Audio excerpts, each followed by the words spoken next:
Chapter 991. Men were like that. The more secretive and untouchable a place was, the easier it was for them to get aroused. Even though he knew that he shouldn't do this, his second brother still couldn't help but raise his head again and again. Then he held it back again and again. After a few times he couldn't take it anymore. He was afraid that he would be stimulated to the point that he couldn't be a real man in the future. Therefore he didn't dare to be too intimate with Yan Ziyuan anymore and became a gentleman. He talked to Yan Ziyuan politely and didn't even dare to hold her hand anymore. As for Yi Feng, although his eyes were closed, he could still hear every movement of the two people in front of him clearly. When he was sitting in the carriage, he was prepared to face their intimacy. Although he was calm on the surface, what about his heart? He smiled bitterly in his heart. It turned out that no matter how prepared he was, his heart would still hurt when he saw his sweetheart being intimate with another man. On Kirin's back, as the weather became colder, Shinjuli set up a wizardry barrier to cover himself and Ning Xuema. As soon as he finished setting up the wizardry barrier, Ning Xuema, who had been sitting there, fell into his arms unceremoniously. "I'm so tired." Shinjuli hugged the beauty in his arms and was in a good mood. He felt her pulse and felt that her fire psychokinesis had increased a little. She was indeed a genius. She was more talented than any of his disciples. He wasn't wrong about this disciple. Of course, his taste in choosing a wife was even better. Only she was worthy to stay by his side and laugh with him. With her by his side, he never felt bored again. He lowered his head and planted a kiss on her forehead, right on top of her cinnabar mole. Ning Xuema felt an itch between her eyebrows from his kiss. She smiled and wanted to dodge, but her waist was held tightly by him. "If you're tired, take a nap. I'll wake you up when we arrive." Shinjuli patted her pretty face. Ning Xuema yawned. She was really sleepy, but she still had a question. "Guru, why did you ask Yi Feng to feed Gu Ziyan a drop of blood every 2 hours? Did Gu Ziyan really need his blood to function normally?" Shinjuli said indifferently, "Otherwise, how could Yi Feng be in the same carriage as them? So you want to kick Yi Feng into their carriage? But isn't it a little pitiful for Yi Feng? He has to watch those two get intimate." Ning Xuema could imagine the scene inside even if she used her toes to think. She felt a little sad for Yi Feng. With Yi Feng there, they won't go too far. "I'm doing this to protect your friend's innocence." Ning Xuema was speechless. That's true. If those two were allowed to stay in the same carriage with Gu Ziyan's temperament, he might take the opportunity to get Yan Ziyuan. What's done can't be undone. So before everything was clear, it was better for Yi Feng to stay there. As for his feelings, he would suffer for the time being. At least he still had a glimmer of hope, right? "Guru, what you're doing is changing their fate, right? Look, after Yi Feng and Yan Ziyuan's fate is changed, will they be fated?" This was what Ning Xuema was most worried about. Shinjuli shook his head slightly. After changing fate, their fate will become chaotic and develop in an unpredictable direction. Whether they are fated or not will depend on themselves. I can't predict it. So this was the effect of changing fate. Ning Xuema stopped talking. After a long silence, she suddenly asked, "If you help them change their fate, will it affect you?" Chapter 992. When she was in the modern era, she had heard the fortune-tellers say that if a peerless master in this field changed someone's fate, he or she would be in trouble. Therefore, in the spiritual realm, changing someone's fate was a big taboo. No one was willing to take this risk. Shinjuli ruffled her hair and replied, "You're overthinking it. Let's sleep." The little girl knew how to think for him. Not bad. The corners of his lips curled up slightly. He had lived for so long, but he had never really cared about anyone or anything. It was rare for him to care about someone so much.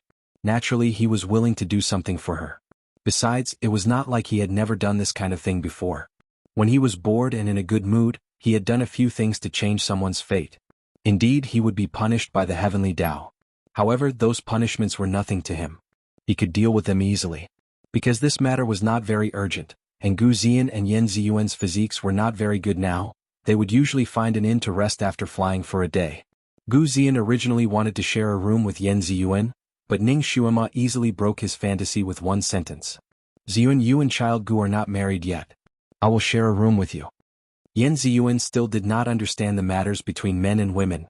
She was still worried about Gu Ziyan. Ziyan's body is weak. He needs someone to take care of him. It's just a nap. He's just a little weak. It's not like he can't take care of himself. Why would he need someone to take care of him? Besides, child Gu is a famous gentleman. If you two live together without marriage, people will criticize you. Don't you think so, child Gu? Ning Xuema's words completely cut off Gu Xian's thoughts. He could only cough and agree with Ning Xuema. Very well. Ziyuan, you're tired too.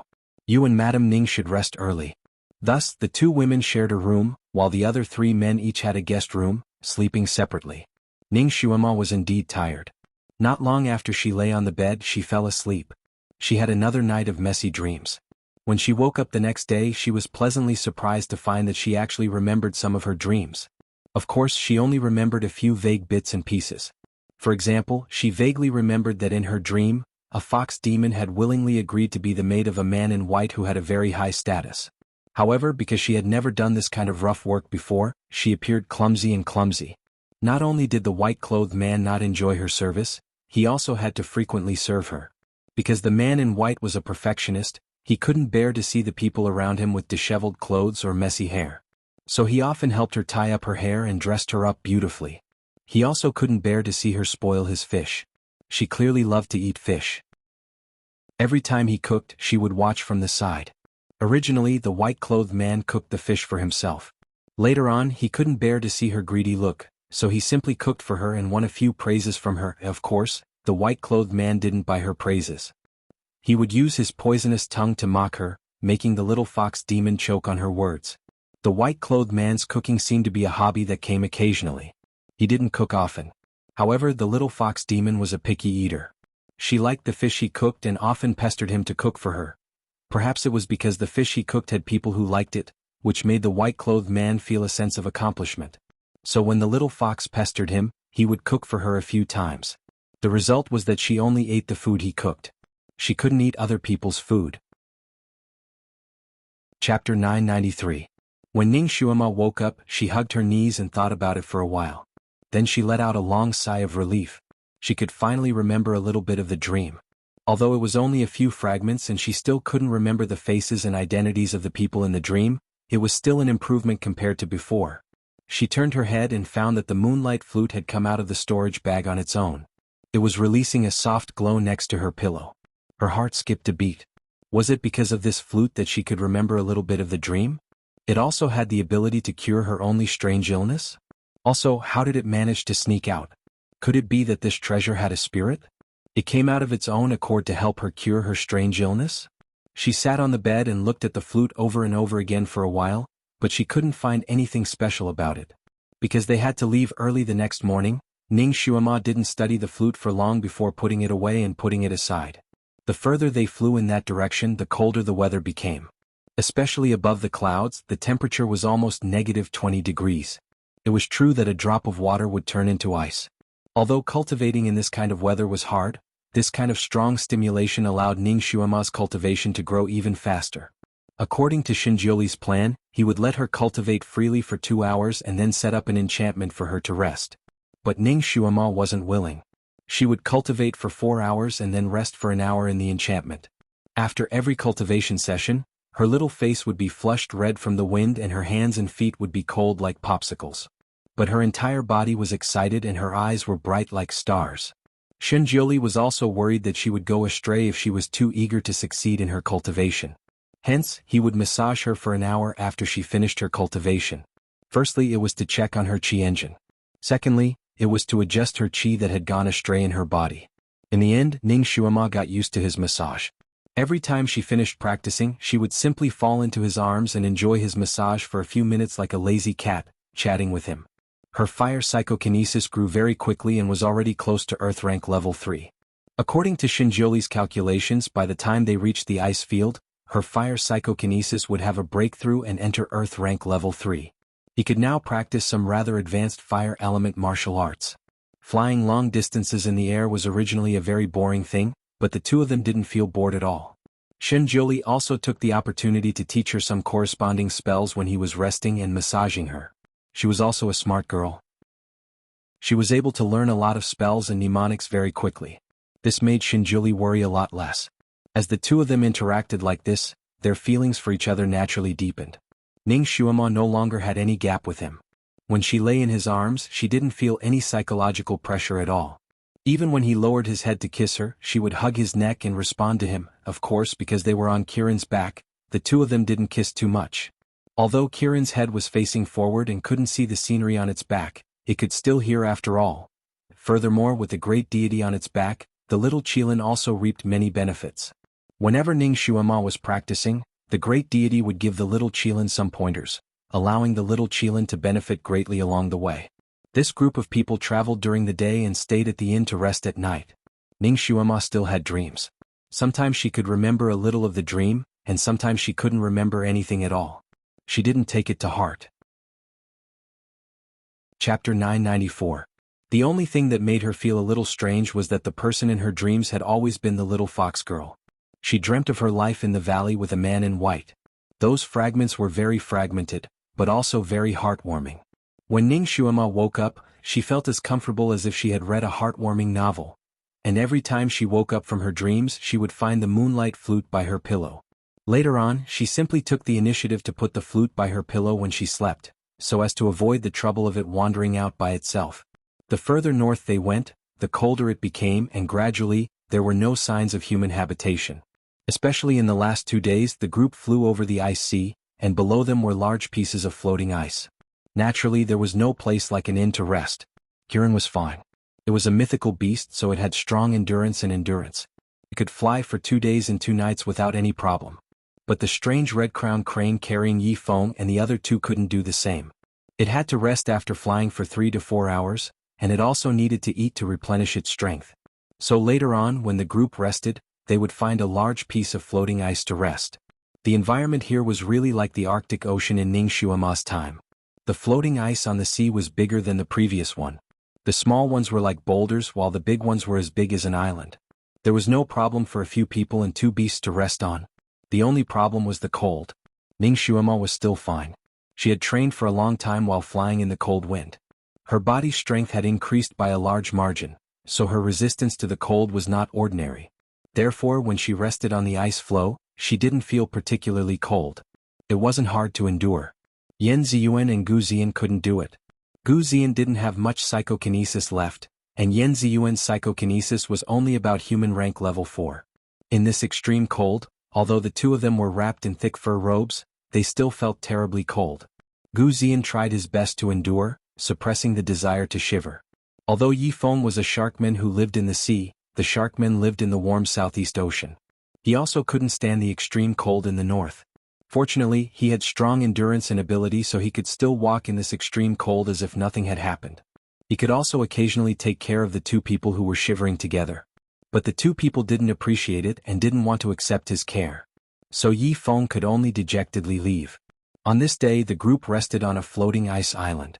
Icicles were everywhere on the island, and each one was like a deep blue crystal. It was quite a spectacular sight. Because they were close to the ice field and it was the polar night, the sky was full of stars. Sometimes the aurora borealis flashed in the far north. The scenery was beautiful that couldn't be seen in the central plains. When Ning Xuema was in the modern era, she had traveled all over the world, but she had never been to the North Pole or the South Pole. She didn't expect that after coming to this era, she would have the opportunity to visit a place similar to the North Pole. She felt that this trip was worth it, and was in the mood to enjoy the beautiful scenery.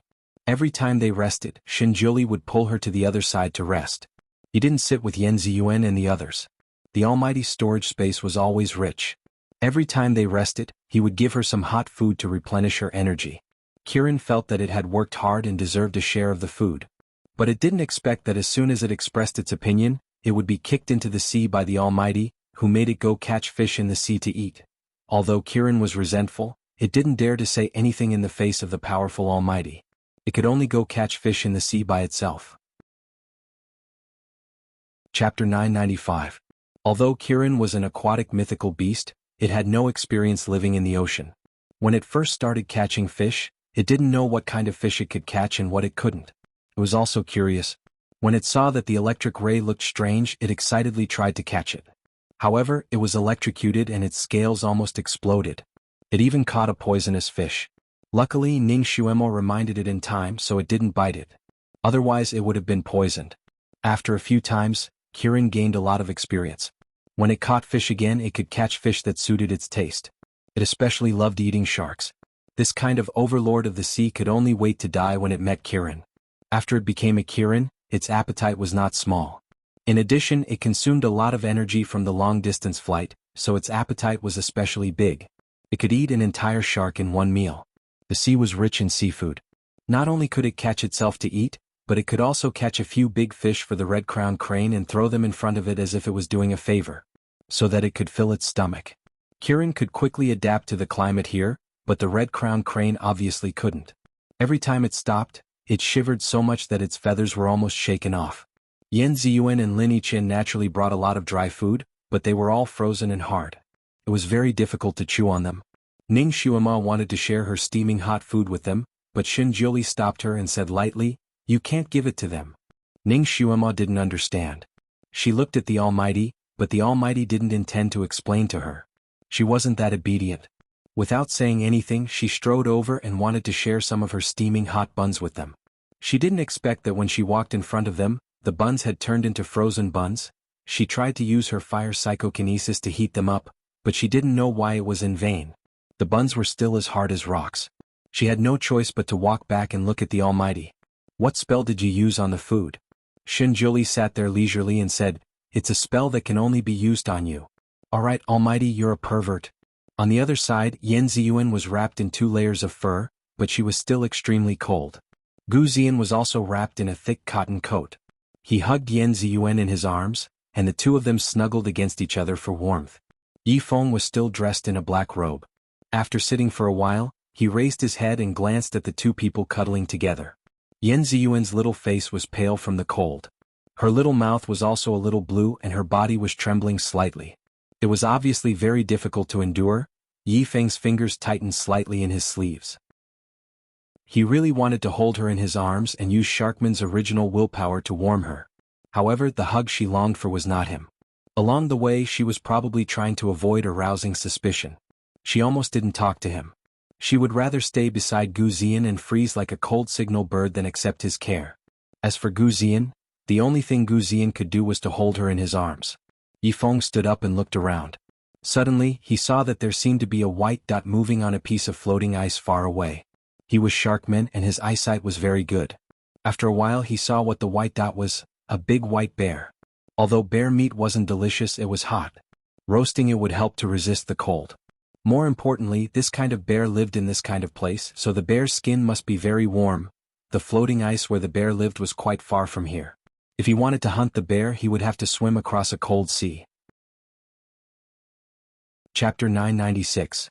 His body was adapted to the warm sea water in the south. If he jumped into the cold sea water, it would take a lot of courage to swim there. His scales might be completely frostbitten. He looked at Yan Ziyuan again and made up his mind. He didn't care anymore. If he didn't take action now, Yan Ziyuan might get sick from the cold. He silently walked to the shore and leaped into the air. He transformed into his true form of a merman in the air and jumped into the dark and cold seawater. The sound of him falling into the water startled Yan Ziyuan. She looked up and saw Yi Feng's dark blue fishtail in the sea.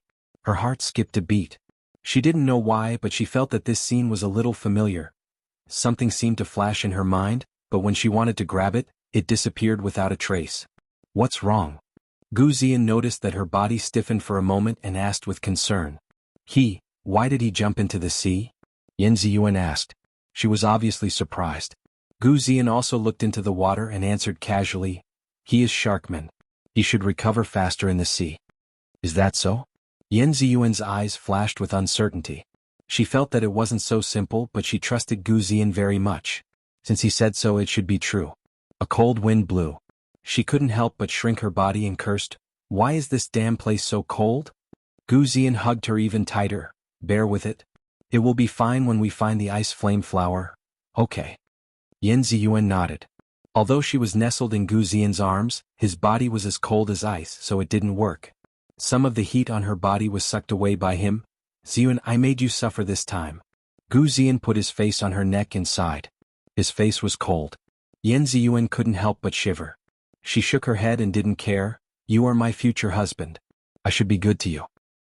Ziyuan, I will not let you down in this life." Gu Ziyan promised her. Yan Ziyuan nodded. She wanted to say something but stopped. After a while, she finally asked the question that had been stuck in her heart. "Ziyan, you love me, right?" "Of course. Ziyuan, I love you more than life." "What about Rong Yan? Do you love her?" Gu Ziyan was startled. He looked deeply at Yan Ziyuan. Why do you ask? Yan Ziyuan glanced at Ning Xuema's direction and sighed. Someone once told me that if you truly love someone, you would want to be with them for the rest of your life. You wouldn't be able to tolerate even half a grain of sand in your eyes. You won't allow a third party to come in. Gu Ziyan disagreed. Childish words. Ziyuan, forgive me for saying something disrespectful, but didn't your father also have a wife and concubines? How many men in this world will only marry one woman? Yan Ziyuan's face changed slightly. Her mother loved her father very much. It was because her father married Rong Yan's mother that she died of anger. Now she seemed to be following in her mother's footsteps. Was she destined to be unable to get rid of the shadow of Rong Yan and her mother? Rong Yan's beautiful face flashed in her mind. She felt a little suffocated in her heart. She couldn't help but push Gu Ziyan's face to the side, slightly leaving his embrace. Gu Ziyan clearly sensed the change in her mood. He hurriedly hugged her tightly and coaxed her in a low voice. Ziyan, it's my mistake. I shouldn't have used father-in-law as a comparison. Don't worry, I don't love Rong Yan. She is just my responsibility. I will only love you in this life. Chapter 997. Can't you just not marry her? In fact, there are many ways to take care of her. For example, we can find a good family for her. We can prepare a lot of dowry for her. Yan Ziyuan put forward her own opinion. Gu Ziyan secretly frowned. A few days ago, Yan Ziyuan was still obedient to him. He wanted to take Rong Yan as a concubine.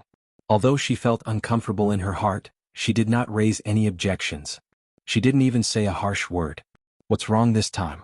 Could it be that the curse on her body is about to lose its effect? It can't be. According to the benefactor, this curse can last for half a year. It's only been 20 days, Ziyan. In fact, I don't want to marry her. But I promised her father that I would take care of her for the rest of her life. That means I will keep her by my side for the rest of my life. You don't want your husband to be a person who doesn't keep his word, do you? But, Ziyan, you are a girl with a deep sense of righteousness. I know you will understand me and won't let me do such a treacherous thing. Don't worry, even if I take her in, I won't let her position surpass yours. She will always be a concubine, always below you. Well, there's no point in discussing this issue. Ziyuan, let's not talk about this. Don't you like my phoenix with Guqin? When we go back, I will give it to you as a wedding gift. What do you think? Gu Ziyan changed the topic. Yan Ziyuan slightly lowered her eyes and responded with a okay. Then she didn't say anything else. That spell made her listen to his every word and be loyal to him. But when she heard his words, she still felt a little uncomfortable. What she wanted was his wholehearted love, not to compete with another woman for a higher position. But almost all women were like this. She was already lucky to be able to marry the man she loved. So, if there was a little regret, then there was a little regret. She couldn't help but glance at Ning Xuema and slightly closed her eyes. Isn't Xuema also Master Han's concubine? It seems that no matter how outstanding a woman is, she can't escape this fate. Ever since Ning Xuema's cultivation had reached Earth rank level 4, her hearing had become extraordinarily good. She didn't want to eavesdrop, but her ears still reluctantly heard the conversation between the two people. In response to Gu Ziyan's words, she only had 4 words to say: get lost. What responsibility? What rules? Wasn't that just an excuse to enjoy the blessings of having 2 wives? If her man dared to take a concubine after marrying her, she would cut off his little brother and kick him out of the earth. No, she seemed to be a man's concubine. That's not right. Her status as the Almighty's concubine seemed to have been removed. She was now the Almighty's disciple. However, the Almighty's attitude towards her was not that of a disciple, but that of a man chasing after his wife. She turned around and asked Shinjoli, Guru, what do you think after listening to Child Gu's brilliant theory? Shinjoli glanced at her and said lightly, what Tom, Dick and Harry's comments are my thoughts? Ning Xuema. She forgot that the Almighty was high and mighty. He didn't care about the gratitude and grudges of the human world. All the rules of the human world were bullshit to him. She hugged his arm. Guru, let's not care about his theory. Let me ask you, if there was a woman in this world who was your responsibility and you promised to take care of her for the rest of her life, but you didn't love her, would you marry her? Chapter 998. Shinjuli was a straightforward man. There is no woman in this world that I don't like and promise to take care of for the rest of my life. He would not look for trouble like this. What if? Shinjuli looked at her as if he was looking at an idiot. Of course not. He had thousands of ways to promise to take care of a person for the rest of their life. He would not choose the one that would put himself in danger. Ning Xuema was satisfied with his answer. She was about to ask something else when she suddenly heard the roar of a bear coming from afar. Her heart skipped a beat and she looked up. She saw a man and a bear fighting on a piece of ice far away. Yifeng. He went to hunt a bear. Ning Xuema took a few glances from afar before her heart sank. It was a big white bear that looked like a polar bear but was 3 times bigger than a polar bear. It was actually a level 3 Earth rank beast and knew how to use earth magic. When it waved its claws, countless stones were thrown at Yifeng like a storm. Yifeng was a sharkman. He practiced water magic. Earth restrained water, so the big white bear's magic could restrain him. Therefore Yifeng was having a hard time fighting with it. This big white bear was the overlord of this place. Even the sharks in the sea did not dare to provoke it. Even the great white shark would take a deeder when it saw it. It was used to running amok in this place. Who would have thought that someone would dare to provoke it? This place was deserted. The big white bear had never seen a human before. Of course, it had never seen sharkmen who were supposed to live in the warm sea in the south. Originally, it wanted to take a rest after gnawing on a huge fish that weighed a few hundred kilograms. Later, it discovered that there were a few figures that it had never seen before. It felt that it was quite strange, so it rode on the floating ice and wanted to take a look. It wanted to see what exactly dared to stay in its territory and not leave. At the same time, it wanted to show off its power. However, it did not expect that before it could see the face of the unknown object, Yifeng would suddenly jump out of the water and directly attack it with a water sword. Although Yifeng was frozen stiff in the water, his attack was still very fast. His sword pierced the big white bear's head. Yifeng's thunderous sword strike did not cause any damage to the big white bear's skin and flesh. It only caused a slight pain in its head. The big white bear was stunned. It had been attacked. The overlord's dignity was actually being challenged. The big white bear was furious, and its roar was earth-shattering. His figure moved as if he was flying, and he began to fight with Yifeng. Ning Xuema stared at it for a moment before her eyes widened. Weren't bears supposed to be clumsy? Why was this one as agile as a monkey? The bear jumped up and down like lightning. It used a spell to condense large rocks to attack Yifeng. Yifeng was almost out of breath from its attacks, and he tried to find a chance to counterattack under the torrential rain of rocks. Yifeng was not used to the climate here, so when he came out of the water, his hands and feet were almost stiff. Therefore he was at a disadvantage not long after the battle. Yifeng might not be a match for this bear. Ning Xuema turned her head to look for the little Qilin. She wanted it to go over and help her or fly over to help her. However, she discovered that the little Qilin wasn't on the island. It had gone into the sea to catch some fish. It was probably too far away, so she couldn't even see its shadow. Ning Xuema had no choice but to ask Shinjuli for help. "Guru, let's go over and help." Shinjuli did not move. "There's no need to help. Yifeng will run away if he can't win. Bears can't catch up with sharkmen in the water." Chapter 999. Ning Xuema thought about it and felt that it was right, so she felt relieved. Why would Yifeng provoke that perverted bear for no reason? A question flashed through Ning Xuema's mind, but she immediately thought of something and her expression changed slightly. Bear skin. Yifeng must have seen that Yan Ziyun was freezing, so he went to hunt for bear skin for her. If that was the case, with Yifeng's personality, he wouldn't give up so easily. The commotion over there was naturally heard by Yan Ziyun and Gu Ziyan. Yan Ziyun couldn't help but look over there for a moment. Her cultivation wasn't high enough, so she couldn't see the battle clearly. After looking for a while, she couldn't see anything and became impatient. Why did he go and provoke that bear for no reason? We still have to hurry on with our journey, but he just had to go and stir up trouble. Her tone was full of blame. Although Ning Xuema was her friend, when she heard her complaints, she couldn't help but feel unfair for Yifeng. He went to hunt for bear skin for you. Yan Ziyun was stunned. She was a young miss who grew up in the courtyard, so she didn't know a lot of life knowledge. She was puzzled. Why did he go and hunt for bear skin? Why did he go and hunt for bear skin? Bear skin is warm, my young miss. Ning Xuema couldn't help but hold her forehead. This kind of bear skin is the warmest.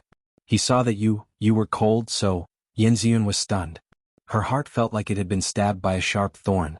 But then something spread in her heart, and the familiar irritability rushed to the top of her head. She almost blurted out, "Who wants him to be a busybody? This person always likes to make his own decisions. Ziyun, he should be used to being your secret guard. Protecting the master and making the master as comfortable as possible is the duty of a secret guard. He also did it for our good, so you can't blame him." Gu Ziyan put his arm around Yan Ziyuan's waist. His words seemed reasonable, but it was obvious that he was deliberately distorting Yi Feng's feelings and deliberately treating him as a servant.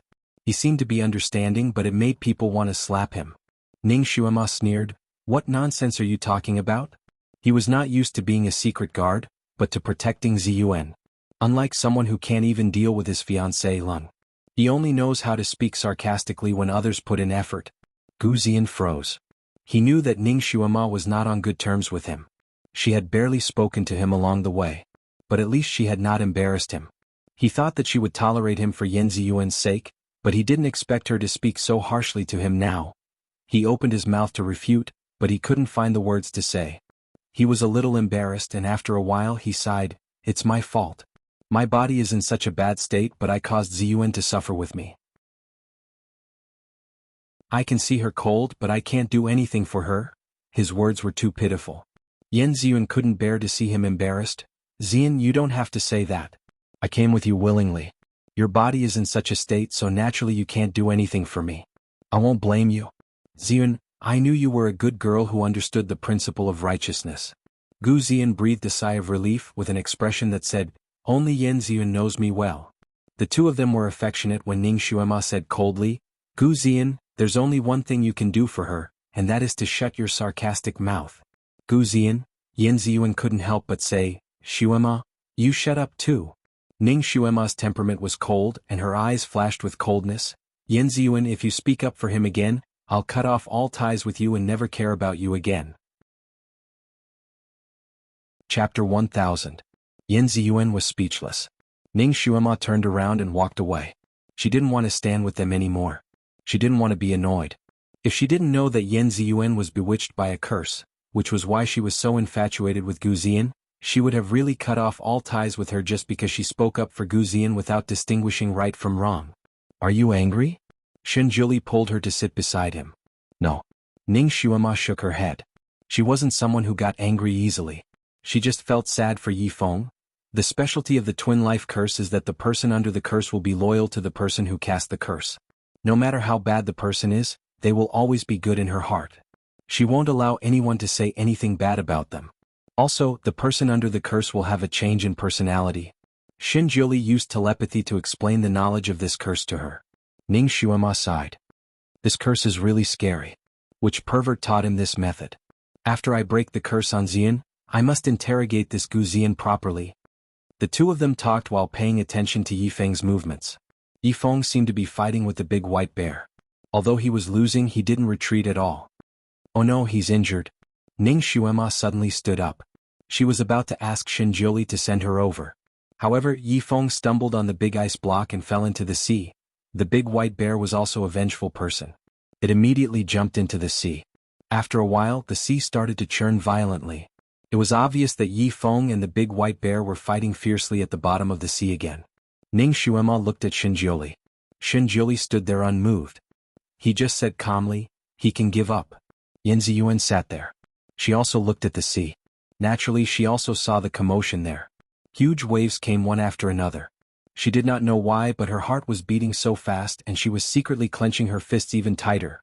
That sea region was in chaos for a full hour, and then a huge bear head popped out and roared at the sky, shaking the clouds in the sky. Then it sank. The surface of the water gradually regained its tranquility. Who won? Why hasn't Yi Feng come out yet? Yen Ziyuan stared at the sea, her heart sinking bit by bit as time passed. "Ziyan? Are you still cold?" Gu Ziyan held her in his arms. "Why are you shaking so much?" Yen Ziyuan took a deep breath and did not respond to him. His eyes were still fixed on the sea. Gu Ziyan suddenly turned her around and looked into her eyes. "Ziyuan, look at me." Yen Ziyuan was forced to look at him, but her eyes were trembling. She could not help but turn back to look. "Ziyuan, do you still remember? When we first met?" Gu Ziyan began to softly reminisce with her about the past. His voice was gentle and light, but it had a strange power to calm people's hearts. Finally, Yen Ziyuan's trembling eyes calmed down and became dreamy again, as if she was immersed in a beautiful future. She looked at Gu Ziyan with her eyes gradually focused and showed her infatuation. "Ziyan, when we go back, we will hold the wedding. Don't worry, I will give you an equally big wedding. You are going to marry me, right? I have always liked Ziyan and I have always wanted to marry you. I want to be Ziyan's bride." Yen Ziyuan said dreamily. Well, that's a good girl. Gu Ziyan kissed her forehead. He raised his head occasionally and met Shinjuli's cold, piercing gaze. Chapter 1001. Gu Ziyan shuddered and quickly averted his gaze. He was so nervous that his heart almost jumped out of his chest. Shinjuli retracted his gaze and pressed his palm on Ning Xuema's shoulder. Ning Xuema was staring at the sea, waiting for Yi Feng to emerge. She had already deduced that Yi Feng had won the battle at the bottom of the sea based on the roar of the big white bear. Now she was just waiting for Yi Feng to return triumphantly. Shinjuli's touch hurt her a little. She raised her hand and patted him. Stop fooling around. Her eyes were still staring at the sea. This girl was actually so nervous about another man. Shinjuli was a little unhappy. He put more force on his palm and said coldly in her ear, Xuema, if your good friend can never break the curse, will you be very sad? Ning Xuema immediately turned around. Of course. She looked at him suspiciously. What do you mean? Did something happen to Ziyuan again? Didn't you say that the curse will be broken soon? Her series of questions naturally represented her attitude. Shinjuli said lightly, if there are no accidents, the curse will be broken. Then why did you ask that just now? Ning Xuema was unusually sharp. I want to kill someone. Shinjuli glanced at Gu Ziyan again. This was the first time he had scruples about killing someone. Ning Xuema thought for a while and suddenly understood. She asked him softly, if I kill him, will Yan Ziyuan's curse never be broken? This girl was smart enough. Shinjuli nodded to show that she was right. He added, not only can it not be broken, but if the caster of the curse encounters an accident, the person who is cursed will also die. Pervert. Ning Xuema cursed softly. Before Yan Ziyuan's curse was broken, he had to keep Gu Ziyan alive. Guru, who do you think is the pervert behind this? Shinjuli paused for a moment before he finally spat out 3 words, Shuilan. Ning Xuema raised her eyebrows in surprise. It's him? Why would he do that? He glanced at the surface of the sea again to see if Yi Feng had returned. Shinjuli pulled her to sit down. There's no need to look. Yi Feng is fine. He's just a little injured. He then explained, Gu Ziyan is the reincarnation of a zither boy. He has a strand of zither soul in his body, which can purify and repair all zither strings in this world. Shuilan must be in urgent need of this strand of zither soul, which is why he helped him. He used the twin life curse to exchange for Gu Ziyan's zither soul. Ning Xuema was a little suspicious. I think with Shuilan's personality, he doesn't seem like someone who likes to exchange with others. Instead, he just directly snatches it. Shinjuli looked at her with a faint smile on his face. You seem to know him well. Yes, if this zither soul could be used to snatch, Shuilan naturally wouldn't waste this effort. However, there is something strange about this zither soul. It must be Gu Ziyan who voluntarily forced the zither soul out of his body. Only then can it be complete and have the function of repairing zither strings. So that's how it is. So it's that bastard's doing again. Ning Xuema couldn't help but rub her eyebrows. This Shuilan was really like a ghost that wouldn't go away. He always appeared around her from time to time. If he wasn't here to harm her, he would harm her friends. Splash. With a sound, Yi Feng finally emerged from the sea. He was dragging a large bearskin behind him. It turned out that he didn't emerge from the sea for a long time because he went down to peel the bearskin. His face was a little pale. When he came to the island, he paused for a moment under the water. He closed his eyes slightly, then jumped up and flew up with the bearskin. Chapter 1002. When he landed, he staggered a little, but he quickly steadied himself. His eyes swept over Yan Ziyuan, paused for a moment and then looked away. Yi Feng, how are you? Ning Xuema had already keenly noticed that Yi Feng was injured, but he was originally dressed in black, and his whole body was dripping wet, so she really couldn't see where the blood stains were. Sorry for making you worry, Yi Feng is fine. If you know that others will be worried, then don't try to show off. Yan Ziyuan suddenly interrupted in a sharp voice. Her voice was as cold as the surrounding seawater. Why did you go hunting a bear for no reason? Yan Ziyuan didn't know why, but when she saw Yi Feng like this, she inexplicably became angry. Can you not make decisions on your own in the future? The more she spoke, the angrier she became. You caused everyone to worry. You wasted everyone's time. We still have to hurry on our way later. Her words made Yi Feng's face turn even paler. Ziyuan, don't be angry. Gu Ziyan stepped forward to smooth things over. His eyes lightly glanced at the bearskin. Brother Yi, you're so skilled. You actually managed to kill this Icefield's little conqueror. I was lucky. Yi Feng only answered him with 2 words and then threw a large piece of bear meat at him. Child Gu, roast this meat. Eating it can help to resist the cold. Gu Zian looked at the large piece of bloody bear meat and frowned in disgust. The bear meat is very rough.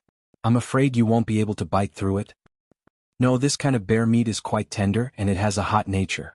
It can be used to replenish the body's heat. Yi Feng had already begun to clean the bearskin on the ice. He used the ice blade to scrape it while explaining to Gu Zian.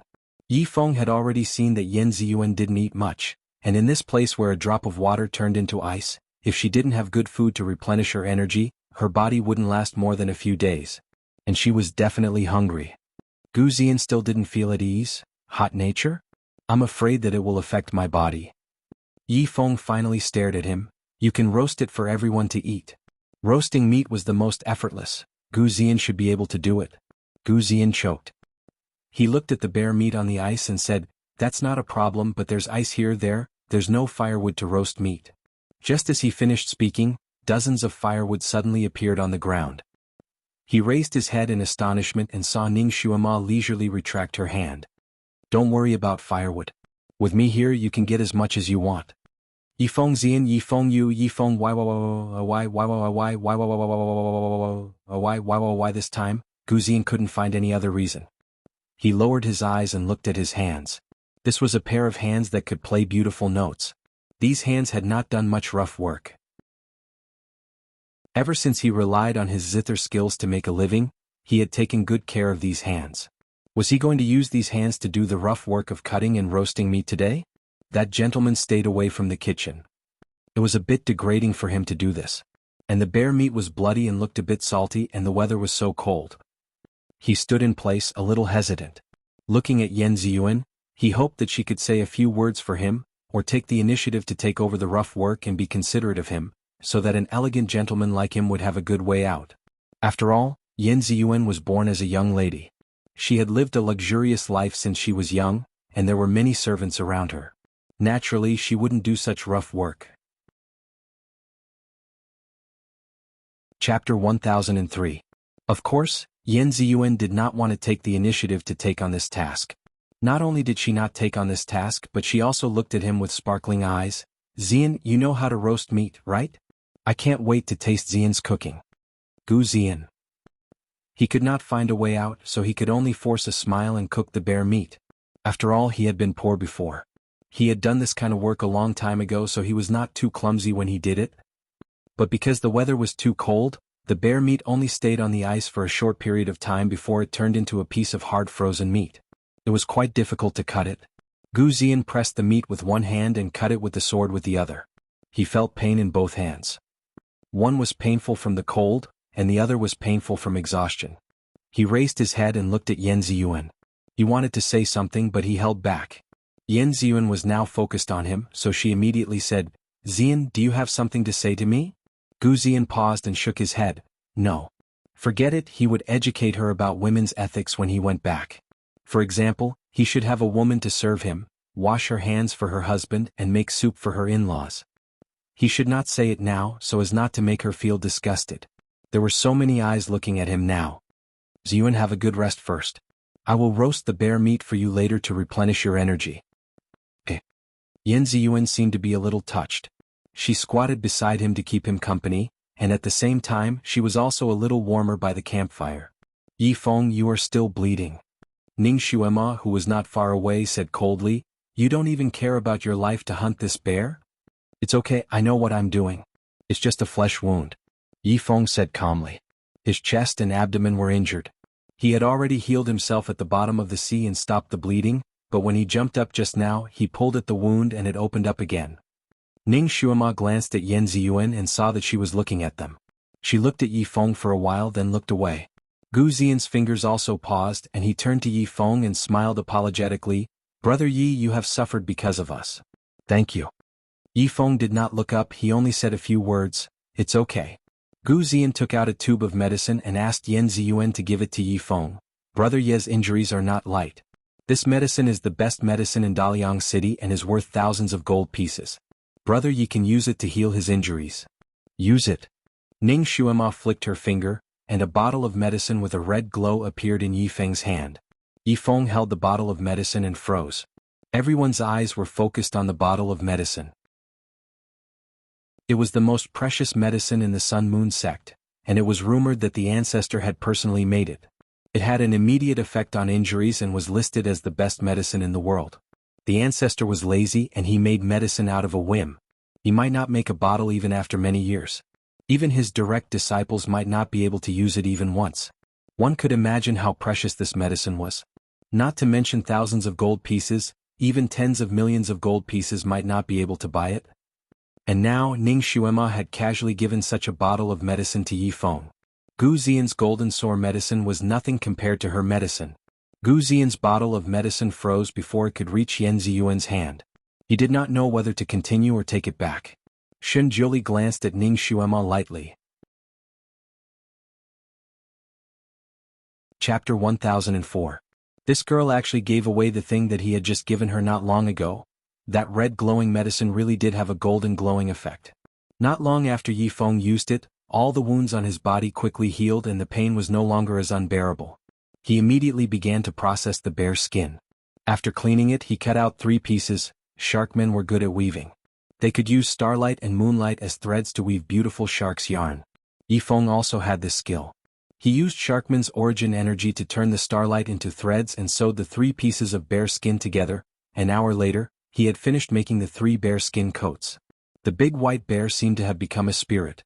It loved cleanliness, so its fur was not as dirty as ordinary bear skins. Its silver-white fur shone like satin under the starlight. The 3 bear skin coats looked warm and thick. They looked very good. He gave the 3 bear skin coats to Ning Xuema, Yan Ziyuan, and Gu Xian. Gu Xian was feeling uncomfortable from the cold, so he naturally did not refuse. He quickly put them on. Yan Ziyuan held the bear skin coat and was stunned for a moment. Then she slowly put it on. The coat was very fitting. The thick bear skin did not seem too bulky on her body. This bear skin was indeed very warm. Not long after she put it on, she could feel waves of warmth coming from it.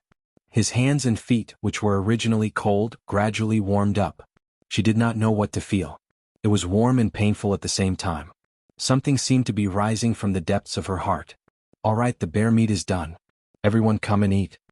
Gu Xian spoke and broke Yan Ziyuan's trance. He put a piece of roasted bear meat in her hand. "Come, try a piece first. See how your husband's cooking is." As soon as he spoke, the strange warm and sour feeling that had just risen in Yan Ziyuan's heart was chased away. Yan Ziyuan took a bite of the bear meat and praised, "It's very delicious. Xian, I didn't expect you to be so good at cooking." Gu Xian was a little proud. He glanced at Yifeng beside him, then raised his hand to ruffle Yan Ziyuan's hair. He said gently, "Xian, if it weren't for this accident, you would already be my wife. You should change the way you address me." Yan Ziyuan blushed. "After all, we are not married yet." She stood up and gave the rest of the bear meat to the other 3. "Have a taste." Shen Jiuli naturally wouldn't eat it. He didn't even have the intention to take it. Yan Ziyuan did not dare to force him. As for Ning Xuema, she did not want to eat the food that Gu Xian roasted. Besides, she was already full and had no appetite, so she waved her hand and refused. Only Yifeng could not bear to refuse the bear meat that Yan Ziyuan handed over. He took a bite and secretly frowned. The meat was a little overcooked and there was a little too much salt on it.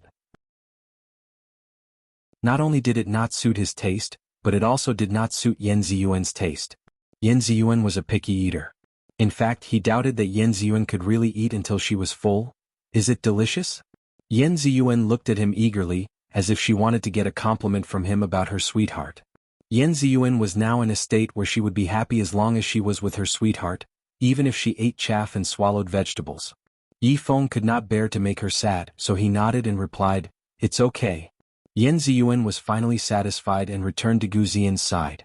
She tasted the bear meat that was not roasted very well in small bites and ate it very happily. Chapter 1005. Yifeng was also eating slowly. After all, this was food given to him by Yan Ziyuan. No matter how bad it tasted, he would gladly swallow it without batting an eyelid. Ning Xuema looked at Yan Ziyuan and Gu Xian, who were snuggling up to each other. Both of them were wearing bearskin coats and were very warm. Gu Xian even had a faint blush on his face. Clearly he was very nourished. Then she looked at Yifeng. He was sitting alone at the side.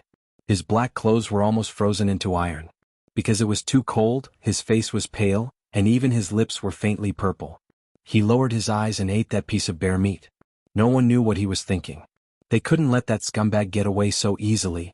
Why should that scumbag wear the bearskin that Yi Feng risked his life to get? Ning Xuema suddenly took a step forward. Her eyes were fixed on Gu Xian's face. She frowned and said, "Something's wrong." Yan Ziyuan saw her serious expression and was shocked. What's wrong? Ning Xuema's expression became even more serious. Child Gu's complexion doesn't look right. I'm afraid his illness is about to act up. Yan Ziyuan's expression changed drastically. She hurriedly looked at Gu Xian's complexion. She didn't understand medicine, so she couldn't tell what was wrong. What's wrong? I think his complexion is very good. His cheeks are flushed and there are bleeding spots. His lips are faintly discernible. Ning Xuema said a lot of professional words in one breath. Yan Ziyuan was stunned. Gu Xian was also full of doubts. He couldn't help but touch his own face. Of course he couldn't feel anything. He didn't feel that anything was wrong either. When he heard Ning Xuema mention his complexion, he said instinctively, "His face is red because of the heat and the fire, right?" Ning Xuema sneered, "What do you know? This is clearly the rise of the virtual Yang fire, attacking the Ren and Du meridians." She said a bunch of professional words and finally came to a conclusion. "I'm afraid you can't let the heat get to you. Otherwise, the virus in your body will wreak havoc and cause your illness to flare up in advance. I'm afraid his life will soon be in danger." "Xuema, what should we do?" Yan Ziyuan was anxious. "It's very simple. Child Gu's illness can only tolerate the cold and not the heat.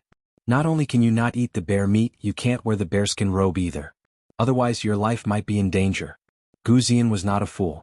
He knew that Ning Xuema did not have a good impression of him. She might be lying to him, so he was still a little skeptical. Moreover, after he put on the bearskin, his body felt much warmer and more comfortable. How could he bear to take it off? Maybe Mrs. Ning saw wrongly? I feel pretty good. Just as he said this, his stomach suddenly felt like it had been scalded by lard. It was so painful that he groaned. His body trembled as if he was suffering from malaria, and he fell to the ground with a plop. "Look, your illness is flaring up, right?" Ning Xuema took a step back, shook her head and sighed. "You just don't believe me." Yan Ziyuan looked at Gu Xian's twitching body on the ground and panicked. "Xuema, what should we do?" "What should we do? You have to save him. Take off his bearskin robe first and let him dry here for a while. Maybe he'll get better soon." Yan Ziyuan immediately took off the bearskin robe on Gu Xian's body. She was afraid that it was not enough, so she let him lie on the ice. Ning Xuema took the robe and handed it to Yi Feng. "Yi Feng, you can wear this robe yourself. Child Gu does not have the fortune to enjoy it." Yi Feng looked at Ning Xuema with a complicated gaze. Chapter 1006. Yi Feng naturally knew that this was Ning Xuema's doing, but it made him feel a lot better. He put on the bearskin without hesitation. Naturally, he warmed up a lot, and his blood vessels that had been frozen by the cold sea water could finally flow normally again. Yi Feng had given the bearskin to Gu Xian because he was afraid that Yan Ziyuan would be unhappy. He was afraid that she would throw a tantrum when she saw that there was no one she liked. After the scene just now, he no longer had any misgivings. Gu Xian had finally warmed up in the bearskin. Now that it was suddenly taken away and placed on the ice, he was frozen to the point of ecstasy. He was shivering on the ground. Xuema, why isn't he feeling well?" Yan Ziyuan anxiously circled Gu Xian. "It doesn't matter. When the heat poison in his body is absorbed by the cold air, he should be able to recover." Ning Xuema's tone was certain. Then she glanced at Xinjiuli. The Gu poison in Gu Xian's body was planted by the Almighty, so he could naturally control his condition at any time. He didn't even move, but he cooperated perfectly with Ning Xuema. He still didn't say anything, but his fingertips moved slightly in his sleeves. Yan Ziyuan was an impatient person. She pulled Ning Xuema's hand and asked, "Xuema, how can we make the heat poison in his body disappear faster?" Ning Xuema looked at the turbulent sea water under the island and muttered, "Maybe it'll be better if we use seawater to bathe him." Damn it, she also wanted to let this Gu Xian have a taste of the ice sea. Yi Feng saw that Ning Xuema was playing with Gu Xian. Although he was happy to see it, he was afraid that she would kill him and cause other accidents. He sent a message to Xuema. "Xuema, I'm afraid his body can't withstand the water. He will freeze to death in the sea." Ning Xuema also sent a message to him. "Don't worry, I know what I'm doing. She was a doctor, so she could understand the general condition of Gu Xian's body and his tolerance by checking his breathing. His body was not as weak as it appeared. This bastard looked weak. Firstly, he was acting in front of Yan Ziyuan. Secondly, he was delicate and didn't want to work, so he took advantage of the situation to pretend to be Brother Lin. I'm afraid he won't be able to swim by himself in this state. Yan Ziyuan muttered to herself. She then made up her mind, I'll take him down to soak. The silly girl. With her small body, if she soaked in the sea water, she would probably fall sick. Before Ning Xuema could say anything, Yifeng said, No way. If he wants to soak, I'll take him in. He would never allow anything to happen to Yan Ziyuan, and he didn't want her to suffer any more pain. Stupid, why do you need to soak him in the water? Can't you just pour water on him? Ning Xuema couldn't help but facepalm. She didn't say that she was going to throw Gu Xian into the water. These two people were so quick to snatch this job. Yan Ziyuan's eyes lit up. She immediately looked at Yifeng. Yifeng, you can control water, right? Why don't you get some water and pour it on him? Pour water on him? I can do that. The little Qilin, who had just reached the shore, answered in high spirits.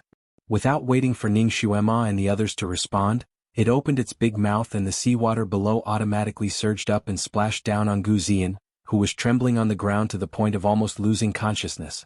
Shen Jiuli took advantage of the situation and silently withdrew the spell that had made Gu Xian unconscious. Gu Xian was shocked by the cold seawater and jumped up like a shrimp in a pot of oil. Cold, cold, cold, cold.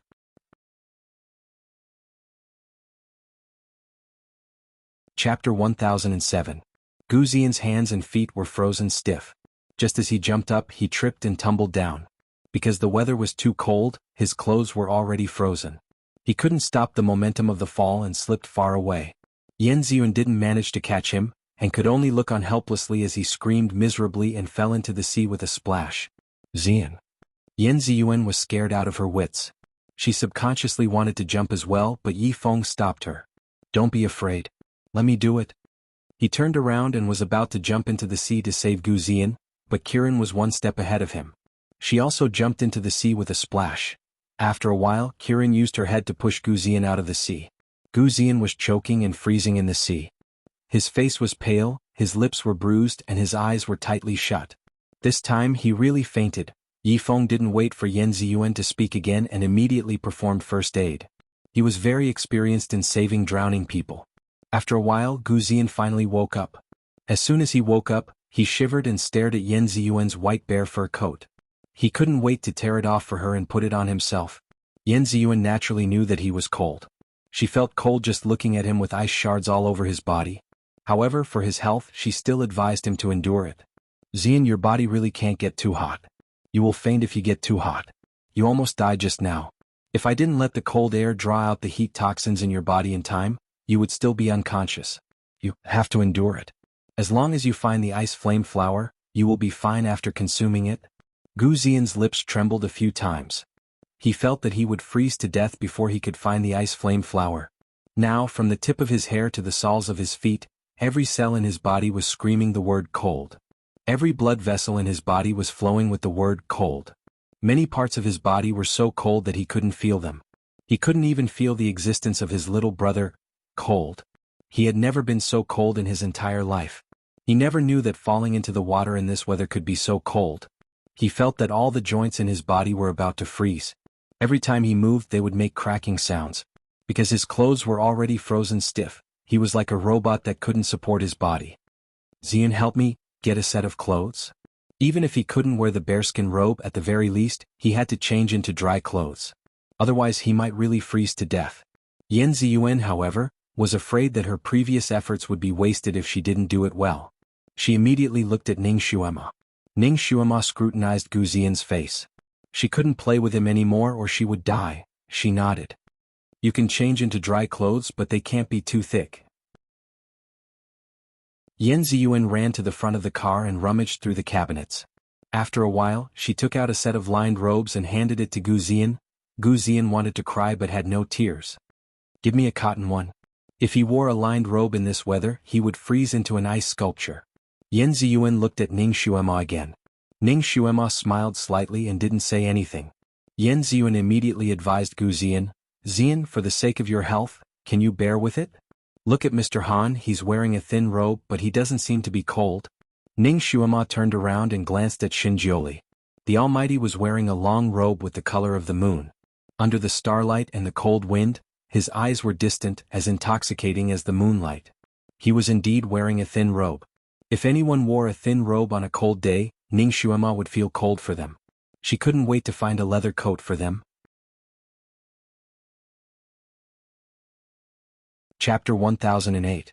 But when the great god was dressed like this, no one felt cold for him. It was as if he was supposed to be like this, like a celestial being on top of a snowy mountain. Although Yan Ziyuan couldn't see Xinjioli's appearance clearly, she could still feel his aura. Although that person was traveling with them, he always felt like he was beyond the 9 heavens, separated from them by thousands of mountains and rivers.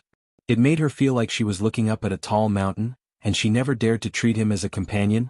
How did Master Han cultivate this kind of temperament and strength of character? Perhaps only the venerable emperor could be compared to him. Ning Xuema seemed to understand Yan Ziyuan's thoughts at this moment. Her man was praised by her good friend and she was very proud. But her heart was moved and she immediately took the opportunity to persuade Yan Ziyuan. Ziyuan, the great god's physique belongs to the cold and he can't be cold. His cultivation is shallow, and he often cultivated in places like the ice fields to improve his resistance to the cold. After a long time, his aura was revealed and now he's not afraid of the cold. Yan Ziyuan's eyes lit up. She saw the interaction between Ning Xuema and the great god with her own eyes. The two of them were so close, so it wasn't strange that Ning Xuema knew about Master Han's past. So she believed that what Ning Xuema said was true. She immediately persuaded Gu Ziyan, who was about to change his jacket into a cotton-padded one. She told him about Master Han's cultivation and then pulled Gu Ziyan's ice-cold hand. Ziyan, what Master Han can do, you're so smart, so you can definitely do it too. Just bear with it and wait until you get used to it. Gu Ziyan was so cold that his joints were stiff. When he heard Yan Ziyuan's words, he almost burst into tears. How could he be compared to Master Han? He would probably be frozen to death if he got used to it. He didn't listen to Yan Ziyuan and limped towards the car. He wanted to rely on himself to take his clothes. Unfortunately, the red-crowned crane was too tall. It was almost as tall as a one-story building. If he was fine, he could easily jump onto the crane. However, his joints were as stiff as wood, and he could barely walk like a robot. There was no way he could jump onto a vehicle. He tried twice but to no avail. He turned around and looked at Yan Ziyuan with a face full of despair. Ziyan, if you don't want me to die, help me, get a set of cotton robes. He was so cold that his tongue was almost tied up. Yan Ziyuan's heart softened when she saw how pitiful he looked. She looked at Ning Xuema again. Ning Xuema didn't say anything. She just glanced at Yifeng. Yifeng had also just jumped out of the frozen sea not long ago. When he came ashore, his limbs were also stiff. Even his hair was frozen into ice. However, he didn't say that he was cold. He even did this and that for them. He even hunted a big white bear. Compared to him, Gu Ziyan seemed so useless. Yan Ziyuan probably thought of this too. She tried to persuade Gu Ziyan to bear with it. Didn't Yifeng manage to bear with it? Gu Ziyan was so angry that he blurted out, Yifeng is a sharkman. He will be fine if he goes into the sea. Besides, he is full of love. He paused. Ning Xuema chuckled. Child Gu, you're wrong. Yifeng is indeed a sharkman. However, he is a sharkman from the warm sea in the south. He is not from here. He is not used to this sea. As for being full of love, Child Gu doesn't really love Ziyuan? Can't he bear with it for her?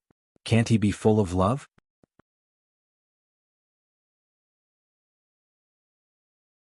Chapter 1009. Gu Ziyan. This? He looked at Yan Ziyuan, who had been looking at him. I'm sincere to Ziyan. But you guys make it sound so easy. Yan Ziyuan made up her mind and said, Ziyan, you have to bear with it. Otherwise, I'll accompany you. She raised her hand and was about to take off the bearskin coat. Yifeng's expression changed. No. Ning Xuema raised her hand and pressed Yan Ziyuan's hand down. She said with a faint smile, Ziyuan, don't be silly. Your physique is completely different from his. You can't bear any cold. Otherwise, if the cold enters your body, you'll have all kinds of problems. Child Gu is already very touched and happy that you accompanied him to this wasteland to look for medicine. How can he bear to let you freeze for no reason? If you get sick from the cold, he'll be heartbroken. Don't you think so, Child Gu? The last sentence was naturally directed at Gu Ziyan. What could Gu Ziyan say at this time? He could only force a smile with his teeth chattering. Yes, yes. Ziyuan, you don't have to take it off. I'll bear with it. Yan Ziyuan finally stopped insisting. The small storm passed just like that. 3 of the 5 people were wrapped in warm bearskin coats. As for the other 2, one disdained to wear it and the other couldn't wear it. Therefore Gu Ziyan, who couldn't wear it, could only rely on exercise to increase his body temperature in order to resist the bone-piercing cold. As a result, child Gu Ziyan, who was originally gentle and calm even if Mount Tai collapsed in front of him, jumped a few times on the spot as if there were springs installed under his butt. His image was completely destroyed. Yan Ziyuan's gaze followed Gu Ziyan, and she couldn't help but glance at Yi Feng. It turned out that he was just as cold when he jumped into the sea, but he was able to persevere without batting an eyelid. He even did so many things. Yi Feng was like a silent mountain, giving people a feeling of wanting to lean on him. On the other hand, Gu Ziyan was like a blooming flower. He was beautiful and attractive, but he could wither easily. Yan Ziyuan shook her head. No, Gu Ziyan was the man she had always liked. He would be her pillar in the future. She shouldn't use him as an analogy. Compared to him, all other men should be dung. Her gaze continued to follow Gu Ziyan. Everyone rested here for 4 to 5 hours before making their preparations. The cold weather caused people's physical strength to be depleted abnormally fast. Those who did not abstain from food were hungry again. Ning Xuema pressed down on Xinjiuli's hand that was about to reach for the food and suggested, "I heard that there is a type of fish here that is especially delicious. Yi Feng, your grilled fish skills are pretty good. Why don't you show off your skills here? Little Apple, go down and catch the fish." When she suggested this, Yi Feng's heart skipped a beat. He had told Ning Xuema before that his biggest regret in life was that Ziyuan had never eaten the fish that he grilled for her. Now that Ning Xuema said this, it was obvious that she was giving him this opportunity. He looked at Ning Xuema gratefully and immediately instructed Kiran which fish was more suitable to catch. Kiran agreed and immediately jumped into the sea to catch the fish. It was good at catching fish. After a while it used its claws to catch 6 to 7 fish. It was the type of ice crystal fish that Yi Feng wanted. Each fish was about 2 to 3 caddies in size. Its meat was fresh and tender.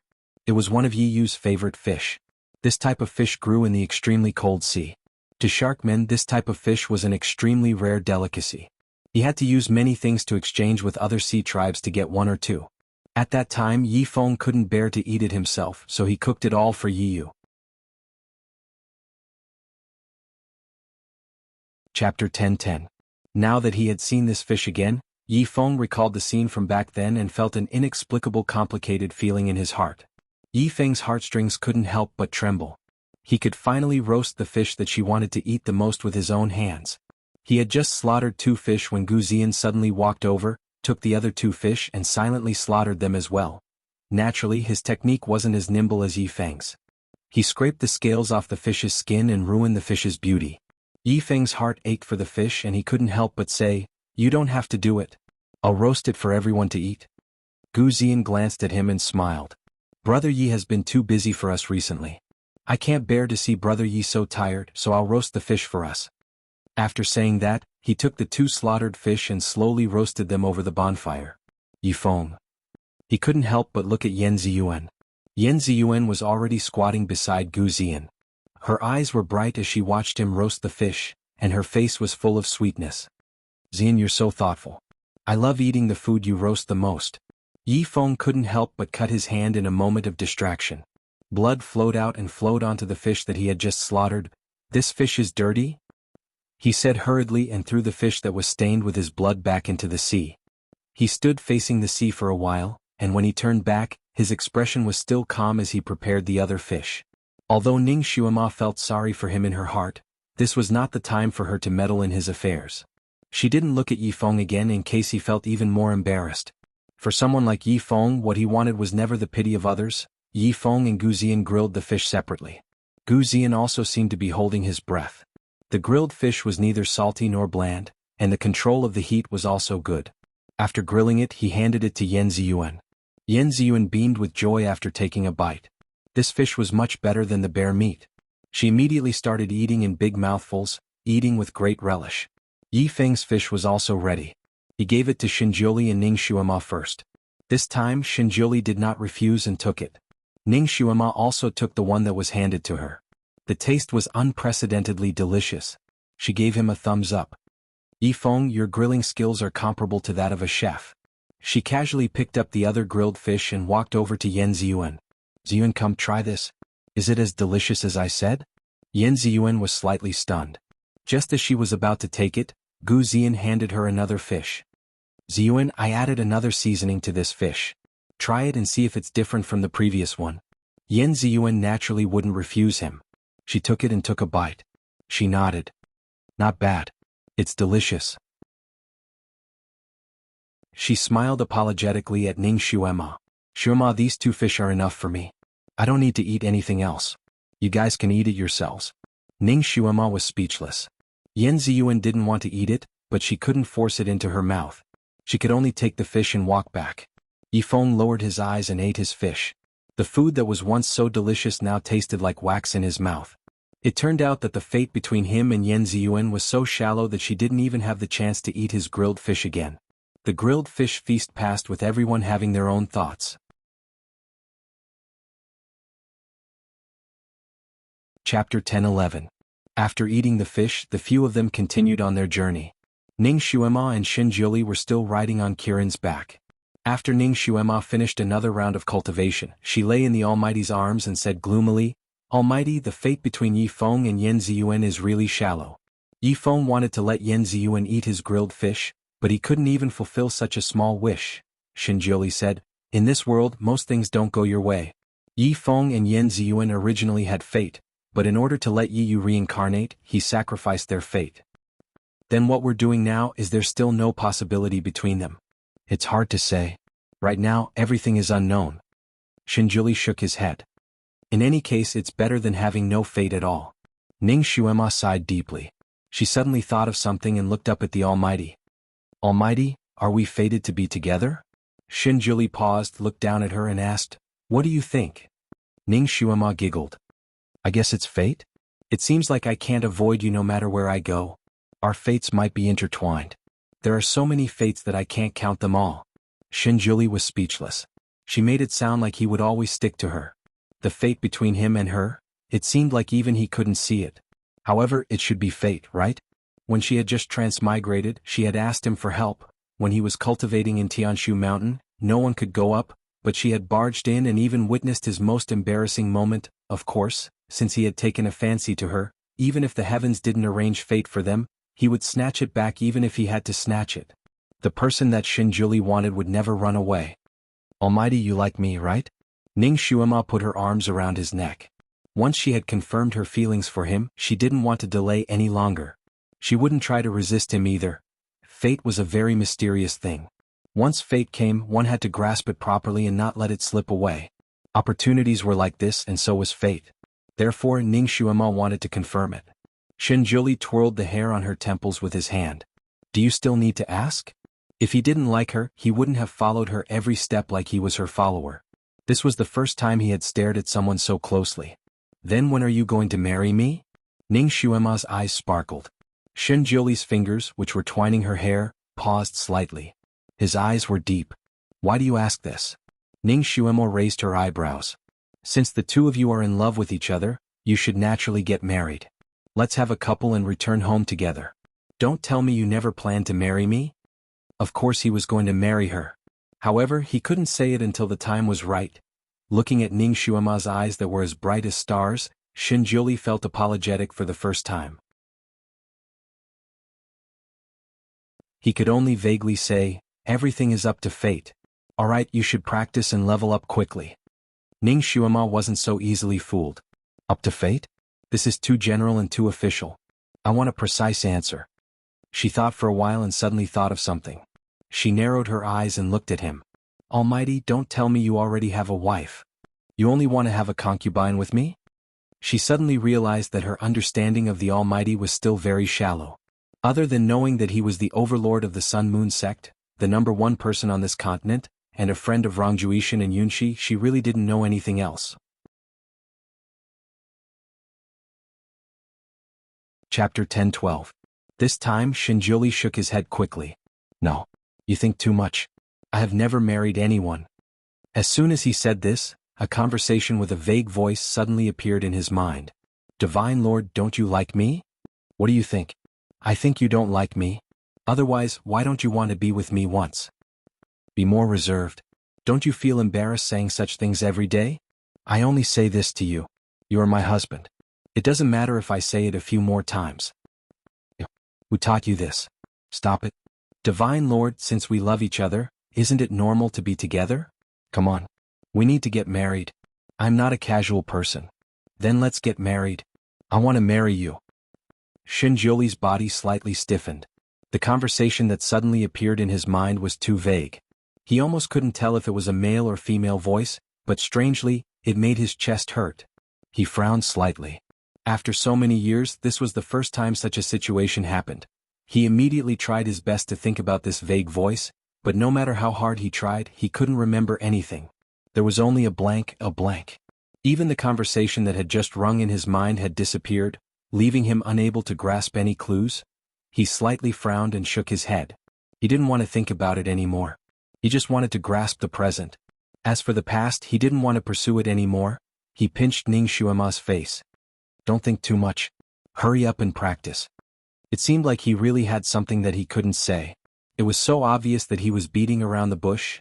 Ning Xuema was a little uncomfortable. She looked at Shinjoli and didn't want to guess. She just wanted to get a definite answer from him. Do you want to marry me or not?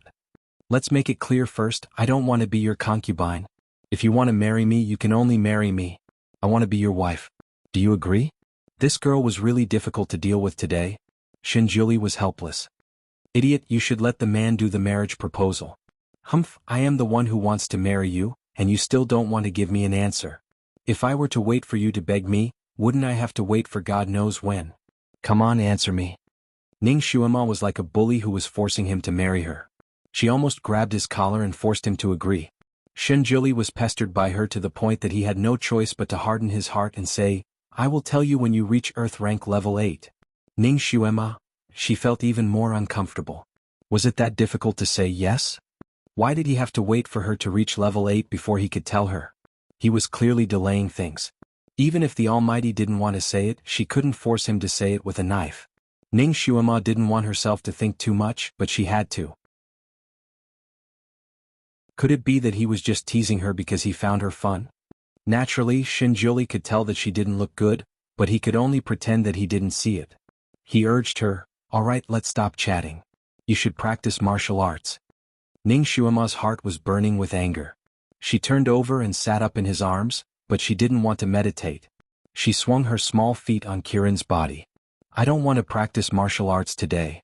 She ignored Shinjoli and only chatted with Kiran. Kiran was originally depressed because it couldn't get a word in, but now that Ning Xuema was talking to it, it was naturally happy. It was a talkative creature. If Ning Xuema asked one question, it could answer 10 questions. One person and one beast chatted, so it wasn't boring. Chapter 10:13. Shinjoli was completely ignored by her. After flying for another day, the weather had become extremely bad. The north wind was bitterly cold and the snowflakes were as big as plates. When they blew on their faces, they were as sharp as blades. In front of them was a vast expanse of ice. It was similar to the scenery of the North and South Poles in documentaries. Everywhere they looked, they could only see white snow.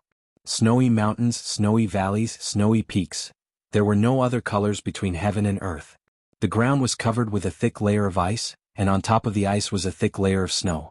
As soon as the giant crane landed, its 2 long legs sank into the snow.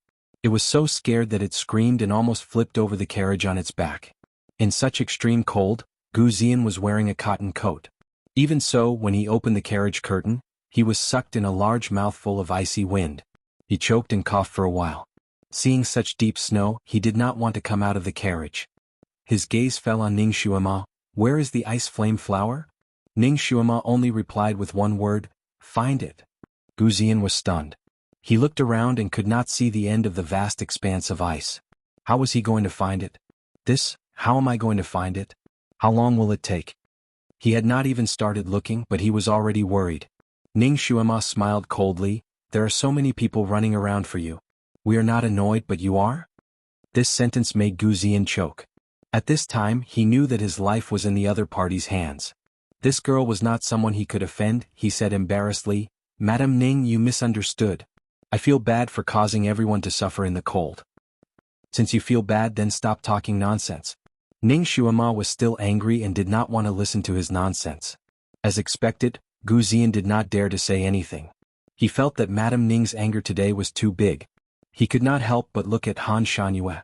This Mr. Han had been standing there the whole time, not saying a word.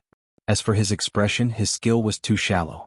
He couldn't even see his face clearly, so how could he tell? Xuema, what are the characteristics of this ice flame flower? Now that we understand its characteristics, it will be easier for us to find it. Yan Ziyuan popped her head out. Ning Xuema naturally didn't want to embarrass Yan Ziyuan. The flower of ice flame, as its name suggests, grows in volcanic areas on the ice field. Let's look for volcanic areas. Yan Ziyuan was confused. She didn't know anything about this. She could not help but look at Gu Ziyan. Gu Ziyan was also confused. What kind of volcanic area is this? How can I tell? Yi Feng was, after all, a knowledgeable person. He nodded slightly. There must be geothermal heat in volcanic areas. The ice layer will be thin and there will be surging sea currents. We can follow this clue. Then how do we find the undercurrent? Gu Ziyan asked. I can hear the sound of underground currents within a few miles. Yi Feng answered. Since that's the case, let's split up. It'll be faster this way. Ning Xuema immediately made a decision. They split up the teams. She was naturally in the same group as the great god. Gu Ziyan, Yan Ziyuan, and Yi Feng were in the same group. Because Gu Ziyan was severely lacking in telekinesis, his qigong was greatly reduced. It was inconvenient for him to walk in the knee-deep snow, and he would be a burden to everyone. Therefore, Ning Xuema used her wood telekinesis to create a wooden raft that could slide in the snow. She had Kirin pull it. That group was naturally led by Yi Feng. Ning Xuema and Kirin had telepathy. This way, no matter who found the ice flame flower first, they would be able to quickly notify the other. Chapter 10:14. Although Ning Xuema didn't have any experience of living in the ice field, she had at least watched movies like The Vertical Line, about adventures in the North and South Poles, so she still had some knowledge.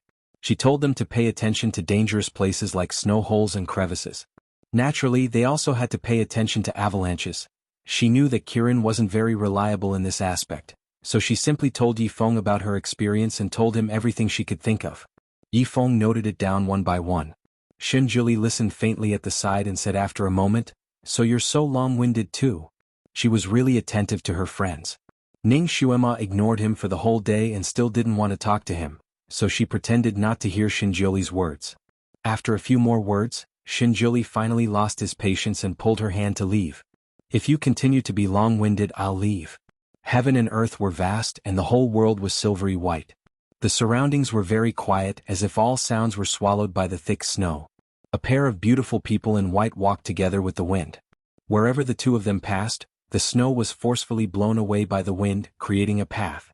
Extremely far away it was still a vast expanse of white, but behind them, there was a perfectly straight path. The scene was very spectacular and beautiful, but if one looked closely, one side seemed to be forced. "Let go. I can walk on my own." Ning Xuema pulled her hand away. The Almighty had been holding her hand too tightly, so it hurt a little. Shinjuli raised his eyebrows. "You can walk on your own?" Ning Xuema raised her head. "Of course, my psychokinesis has reached Earth rank level 4. Before she could finish her sentence, she felt Shinjuli let go of her hand. She reacted quickly and tried to land on the ground lightly. However, she did not expect her body to sink and fall into the thick layer of snow. The bone-piercing chill instantly spread through her limbs. Ning Xuema was agitated and jumped up, but she couldn't get out. Her feet seemed to be sucked in by something. The fire psychokinesis in his body automatically revolved, dispelling some of the chill. When she turned back to look at the Almighty, he was still floating in the air with his clothes fluttering in the wind. Anger welled up in her, but before she could explode, she heard the Almighty say, "The Tianquan snow here is rich in spiritual energy. It absorbs everything with spiritual energy.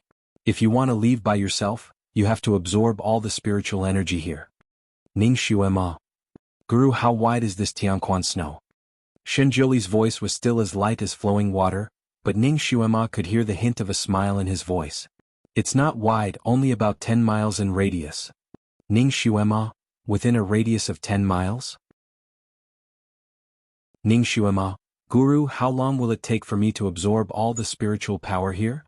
Jiuli said casually, according to my estimation, you'll be able to absorb all the spiritual energy here in half a month at most, or 10 days at least. 10 days? 10 days worth of time is too long. No, Guru, hurry up and pull me out. Jiuli's thin lips curved up, revealing a smile that made people feel like bathing in the spring breeze. He raised his hand and messed up her hair. The words he spat out made Ning Xuema want to smash him to death. Xuema, cultivate well. I believe you can walk out by yourself. Ning Xuema. She felt like she had shot herself in the foot. When did the Almighty become so two-faced? That's not right. The Almighty has always been two-faced. Although he looks like an immortal, you really can't judge a book by its cover. She was complaining in her heart when she suddenly heard Jiuli's voice. Xuema, what are you silently criticizing me for? Chapter 10:15. Ning Xuema's heart skipped a beat. She raised her eyebrows slightly and asked, did you peek into my thoughts again? Jiuli's chess moves didn't stop. His movements were as smooth as flowing water. Your thoughts are too intense. I don't want to look at them. They have already jumped in front of me. Ning Xuema was speechless. Her thoughts were already so wild that they could jump around the entire ice field? Would she be able to use her willpower to detect her surroundings if she continued to cultivate? Oh right, could Yi Feng's group last for 10 days on the ice field? She was forced to be planted here by the Almighty like a carrot and couldn't move for 10 days. What if something happened to Yi Feng? Ning Xuema said, Almighty, I don't mind if you plant me here. But if something happens to Yi Feng, we must get there in time. However, he would have to pull her out like a carrot. She felt embarrassed just thinking about it. She really cared about her friends all the time. Jiuli patted her head and said, I know what to do. Ning Xuema gritted her teeth and finally calmed down. She worked hard to operate the fire psychokinesis in her body. On one hand she maintained her body temperature and on the other hand she absorbed the spiritual power in Tianquan snow. Perhaps it was because no one had ever discovered the heavenly spring snow in this place, but the spiritual energy within it had accumulated to a terrifying degree after 10,000 years. When Ning Xuema started to absorb it, she felt the spiritual energy within the heavenly spring snow rush towards her like a monstrous wave. The impact almost caused her meridians to rupture. It was no longer her absorbing the spiritual power. It was the spiritual power rushing into her body. Ning Xuema almost fainted from the spiritual power. She felt the spiritual power in her body rushing everywhere. It was so strong that it almost broke her body. At this critical moment, the Almighty's cold voice sounded like flowing water. It was soothing and calming. Absorb the spiritual power of heaven and earth. Turn real into virtual, turn virtual into real. A series of chants rang in her ears. She had never heard of them before. In such an uncomfortable moment, his incantation was like a sweet spring to her. She immediately absorbed it with all her might. Usually, she would only be able to understand the meaning of the incantation after seeing it twice. Now, she immediately understood it after hearing it once. She immediately followed his instructions to cultivate, digesting and absorbing the spiritual energy that came from the snow into her body. As time passed by, the spirit energy that surged into her body was gradually absorbed by her meridians and converted into psychokinesis. It washed the two psychokinesis spiritual roots in her body over and over again. Under such powerful scouring, her two spirit roots were growing at a speed visible to the naked eye, becoming thicker and brighter. Ning Xuema didn't dare to be distracted. Once she was distracted, she would feel dizzy from the surrounding spiritual energy. She could only focus all her energy on digesting the spiritual energy. He didn't know how much time had passed. Perhaps it was 2 days, perhaps it was 3 days. Ning Xuema's wood spiritual root was the first to break through the peak under the cleansing of the spiritual power, and suddenly lit up. She didn't realize it herself, but Jiuli, who had been guarding there, clearly saw that there was a circle of green light bursting out from her body. This green light was quite strange. It was green in the middle and when it spread out, the edges were a beautiful red. Within the red, there was a faint purple. It was like a circle of strange Buddha's light was surrounding her. It resonated with the aurora flashing in the sky from time to time, and it was very beautiful. She had leveled up. Her blood vessels were much smoother in a split second. The surging psychokinesis flowed in her body, as if it was changing her muscles and bones. Everywhere it passed, it was cool and refreshing. Chapter 10:16. Ning Xuema felt as if her bones had become lighter by a few kilograms. That feeling was indescribably comfortable, as if she was floating on the clouds. Aha, she had finally reached Earth rank level 5. This was simply the speed of a rocket. It was even faster than using any cheat. At this rate, it was only a matter of time before she reached Earth rank level 6. As long as she reached Earth rank level 6, she would be able to practice the flying sword technique. If she really learned that technique, she would no longer be afraid of falling from high altitudes. If she leveled up, would she be able to break free from the shackles of the snow? Ning Xuema subconsciously took a deep breath, channeled the psychokinesis in her body, and abruptly pulled upwards. Normally, if she used this kind of skill, she would be able to jump at least 4 to 5 feet high. But now, her body only pulled upwards by a few centimeters. Originally, the surrounding snow had swallowed up her chest, but now her waist was almost exposed. Don't underestimate this level of advancement. The psychokinesis in her body flowed twice as fast as before. Originally, the psychokinesis in her body was like a small stream that flowed slowly on flat ground. Now, it was like a small river that had been injected with new water, rushing forward. Her veins were also like a river channel that had been dredged, and the capacity to absorb was stronger. Furthermore, the absorption of the spiritual energy in the surrounding snow was even faster. She originally wanted to open her eyes and look at the scenery around her, but the spiritual power in the snow didn't show any signs of stopping. Besides, her fire psychokinesis was about to rise to a peak. If she worked harder, maybe in less than 6 to 10 hours, she would be able to raise it by another level. She gathered her thoughts and once again channeled her power inside. Just as she expected, after she cultivated for a few more hours, her fire psychokinesis had also leveled up to Earth rank level 3. After such a large round of cultivation, she had absorbed a lot of the spiritual energy in the Tianquan snow around her. Finally, it no longer crazily rushed into her body, allowing her to take a breather. She opened her eyes and saw Shinjuli sitting not far away. Below him was a snow stool, in front of him was a snow table, and on the table was a chessboard with black and white pieces crisscrossing. She looked around again. It was still dark and the sky was still filled with snow. She could not tell how much time had passed. It should not have been long, right? 1 day, 2 days? 2 days at most. She first contacted the little Qilin. Kirin's loud voice could be heard. Master. Master, I finally contacted you. Woo-woo, it's been 5 days. Little Apple misses you so much. 5 days had already passed. She immediately sent a message. How are things on your side? How are the others? We did find a few volcanic areas, but we didn't find any of those flowers. That Guzian is really useless. He's been curled up on the raft like a monkey on the bridge. Our daily task is to put those dry rations on him, and when that little girl is hungry, we will heat it up for her to eat. We don't do anything else. The little Qilin's resentment wasn't small. He poured out his grievances to Ning Xuema. Obviously, everyone is busy running around for him, yet he acts like a big shot. That little girl did more than him. Ning Xuema was not surprised. Sometimes, it was difficult to see a person's character without experiencing some things. Gu Zian was able to maintain his gentlemanly demeanor when he was rich and luxurious. He also had the pride of a scholar. He was handsome and could play the guqin well.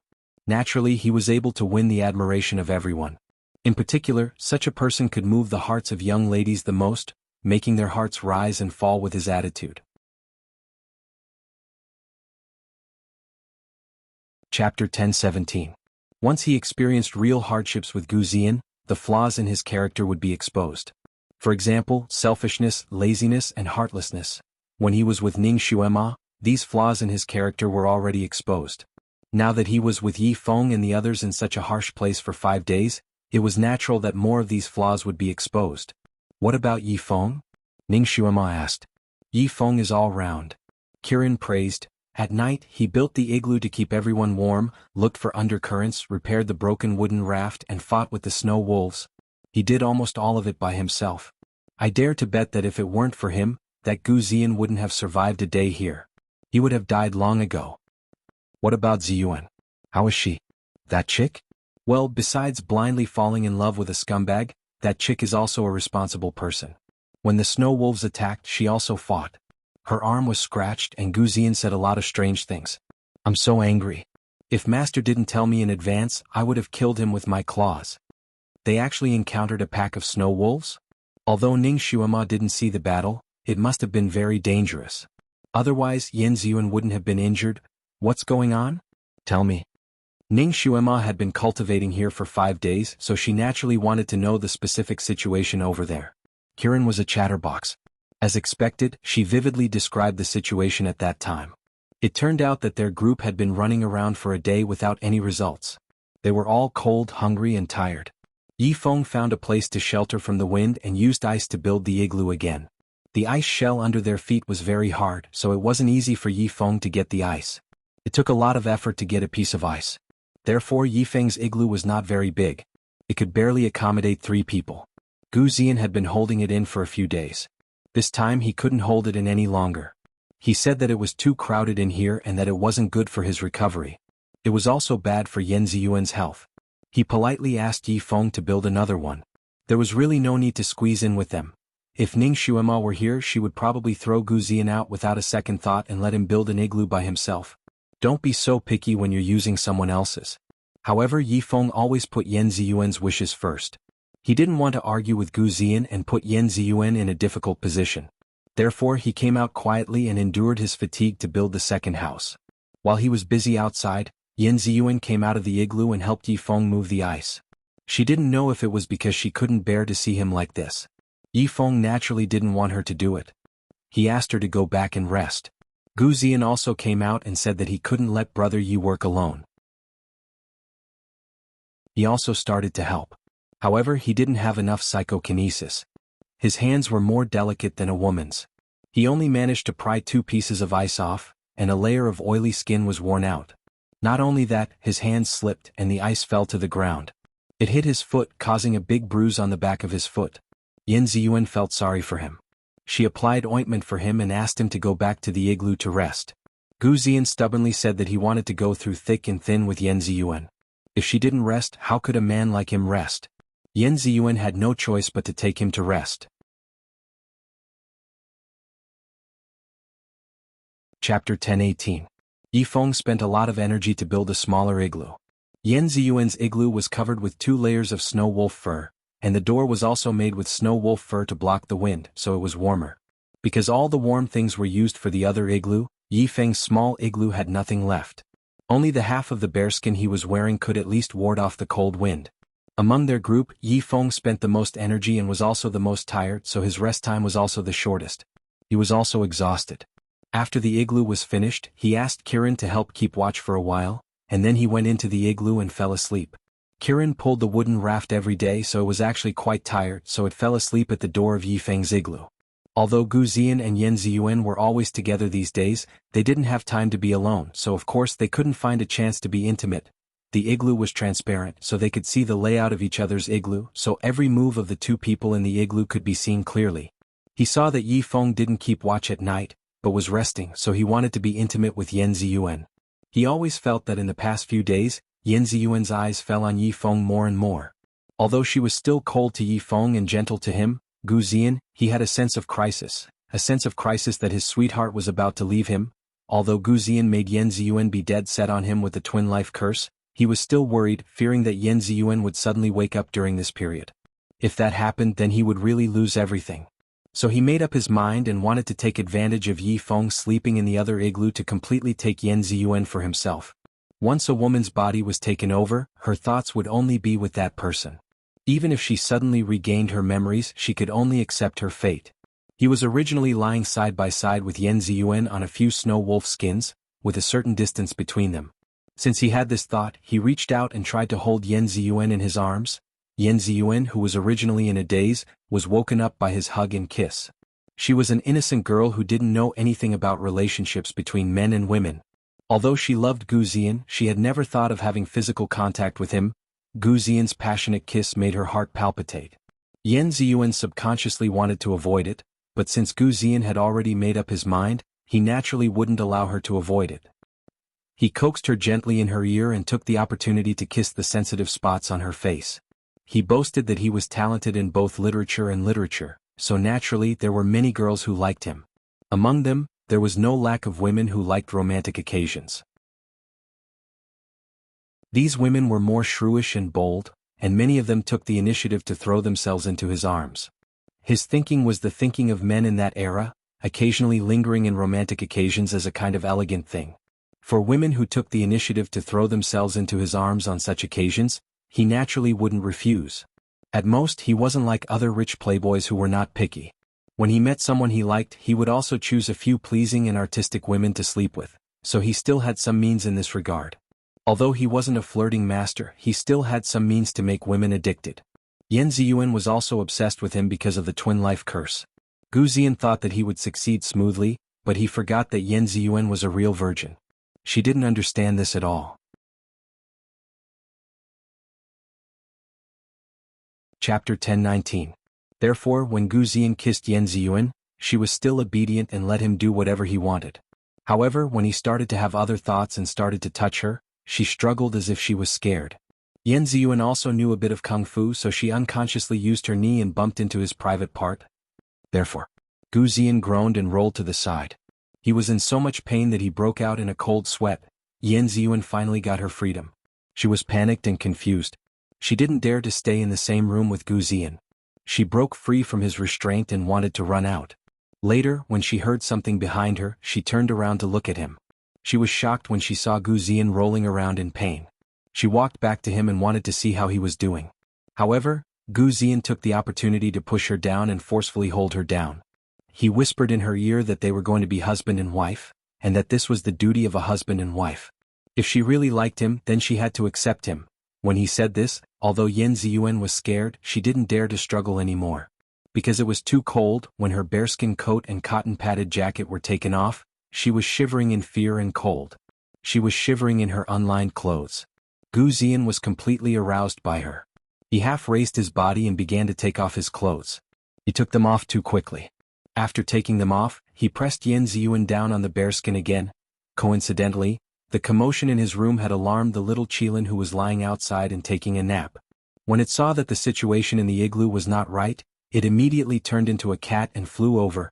It didn't know anything about romance, so it didn't know what Gu Ziyan wanted to do. But Ning Xuema had told it in advance that if it saw Gu Ziyan pressing Yan Ziyuan down, and both of them were undressed, it must stop them. Now, the situation of Gu Ziyan and Yan Ziyuan was very similar to what Ning Xuema had said. Therefore, Kirin flew in and scratched Gu Ziyan's white buttocks hard. Gu Ziyan screamed. 5 deep bloody wounds appeared on his buttocks. He couldn't help but jump up. He accidentally hit the low roof of the igloo. With a bang, a big bump appeared on his head and he almost fainted. Such a violent movement naturally woke up the sleeping Yi Feng. He opened his eyes and saw this scene. Gu Ziyan was almost naked, and Yan Ziyuan was also undressed. Even an idiot could see what had happened. Yi Feng was furious. He rushed over in a few steps and pulled Gu Ziyan over, slapping him with his palm. Fortunately, Yan Ziyuan saw that the situation was not good and shouted in time. Yi Feng's furious mind was sobered up. The slap missed and didn't kill Gu Ziyan. Although Gu Ziyan was scared badly, he was still able to justify himself when Yi Feng threw him to the ground. He said that he and Yan Ziyuan were already engaged, and if it wasn't for this accident, she would have been his wife for several days. He couldn't restrain his feelings for Yan Ziyuan, and it was understandable that he treated her like this. Yi Feng couldn't be bothered to argue with people like him. He only said coldly, "You two are still unmarried after all. If I see you bullying her again, I will directly cripple you." After saying this, he pulled Yan Ziyuan, who had already put on her clothes, out of the igloo. He put her in his own igloo, while Yi Feng himself stood guard outside of the igloo.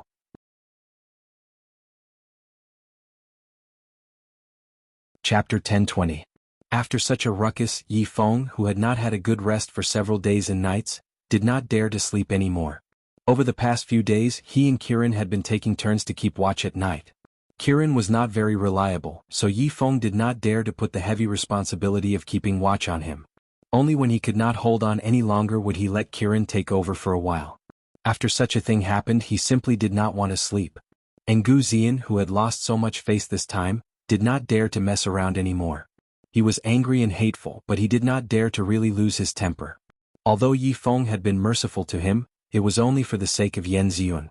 If he really pissed him off, the situation would be difficult to deal with. Not to mention, he was still counting on Yi Feng to help him find the ice flame flower to treat his illness. So although he hated Yi Feng so much in his heart, he did not dare to show it on his face. He treated the wound on his butt and lay down to rest again.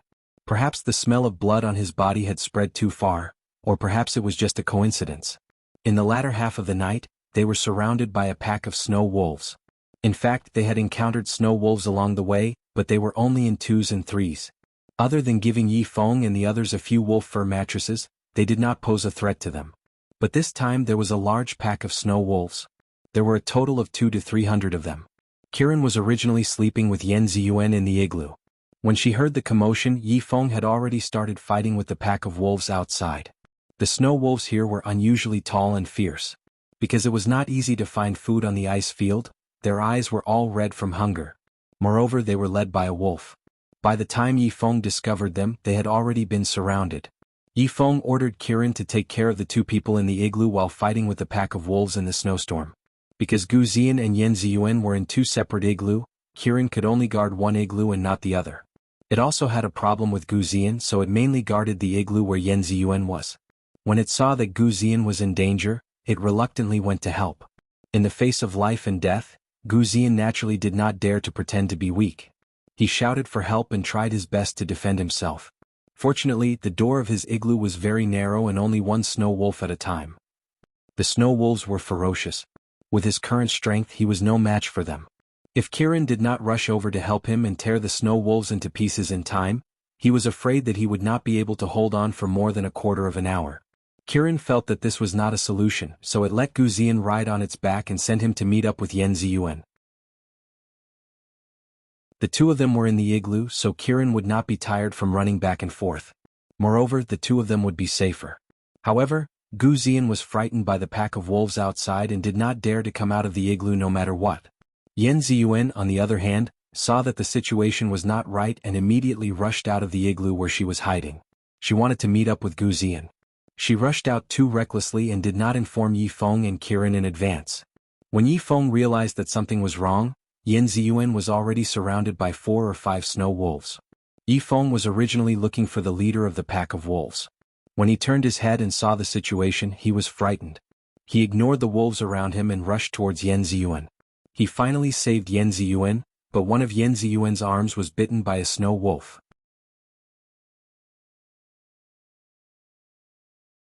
Chapter 10:21. Yi Feng was also scratched in the ribs by a wolf as he was too anxious to save Yan Ziyuan and was bleeding profusely. Yi Feng escorted Yan Ziyuan to the igloo and met up with Gu Ziyan. When Yan Ziyuan was first in danger, Gu Ziyan saw it. He wanted to ask Kirin to help, but when he saw a fierce snow wolf break into his house, he shut his mouth and let Kirin fight with the wolf. He did not dare to say anything. After Kirin killed the wolf in the house, he found out what happened to Yan Ziyuan. At that time, Yan Ziyuan had already been rescued by Yi Feng and was retreating. The wolves attacked them from time to time and the 2 people were injured. Under the continuous attack of the wolves, they could not speed up their retreat. Kirin was anxious and wanted to rush out to help. However, Gu Ziyan was scared out of his wits by the snow wolves. When he saw Kirin about to go out to help, he was so scared that he desperately grabbed one of Kirin's hind legs to stop it from going out. He said that Ziyuan was protected by Yi Feng and nothing would happen to her. Because of this delay, Yi Feng's arm was bitten by a wolf in order to protect Yan Ziyuan. Kirin cursed, "Are you still a fucking man?" It kicked Gu Ziyan, who was hugging its leg, away and rushed out to help the 2 people. Because of Kirin's help, Yi Feng and Yan Ziyuan finally arrived at the igloo. Because they came fast enough, Gu Ziyan was not bitten by the wolves that rushed in again. Yi Feng and Little Qilin joined hands and killed all the wolves in the house. Little Qilin guarded the entrance of the igloo. Whenever a snow wolf rushed over, Little Qilin would get rid of it, so they didn't encounter any danger for the time being. The 3 people in the house were all injured. Gu Ziyan had a gentle demeanor at this time and pulled Yan Ziyuan over to apply medicine for her wounds. Yi Feng was afraid that Yan Ziyuan's wounds would not heal easily, so he gave the bottle of medicine that Ning Xuema gave him to Gu Ziyan and let him apply it for Yan Ziyuan. Yan Ziyuan's wounds were not small, and almost half of the bottle of medicine was used up. After Gu Ziyan bandaged Yan Ziyuan's wounds, he refused to return the bottle of medicine to Yi Feng, saying that the rest of the medicine would be used to change the dressing for Ziyuan in the future. Then he put the bottle of medicine into his arms and threw a bottle of ordinary medicine to Yi Feng, asking him to heal himself. Yi Feng was naturally afraid that Yan Ziyuan's wounds would relapse. He had always put her safety first, so he did not object and used the ordinary medicine to heal himself. Yan Ziyuan felt sorry. She felt that Gu Ziyan's behavior was a little embarrassing and she felt sorry for Yi Feng. So she persisted in front of Gu Ziyan for once and asked Gu Ziyan to return that bottle of top-grade medicine to Yifeng. Gu Ziyan felt that he had lost face, so he couldn't help but say a few words in a sarcastic tone, which made Kirin quite angry when she heard it. He said, "Ziyun, it's a good thing that Brother Yi is no longer your hidden guard. Otherwise, it would be considered a dereliction of duty for a hidden guard to let his master suffer such a serious injury under the protection of a hidden guard. He would be punished by his master. And everything that belongs to a hidden guard should belong to his master, including the medicine and even his life. If Brother Yi was still your hidden guard, then it would be his duty to protect you like this and give you the best medicine. You don't have to feel bad about it. Of course, Brother Yi is no longer your hidden guard, but Brother Yi has always prioritized you. If you return the medicine to him, it'll seem like you're drawing a line between you and him. Brother Yi will be very sad."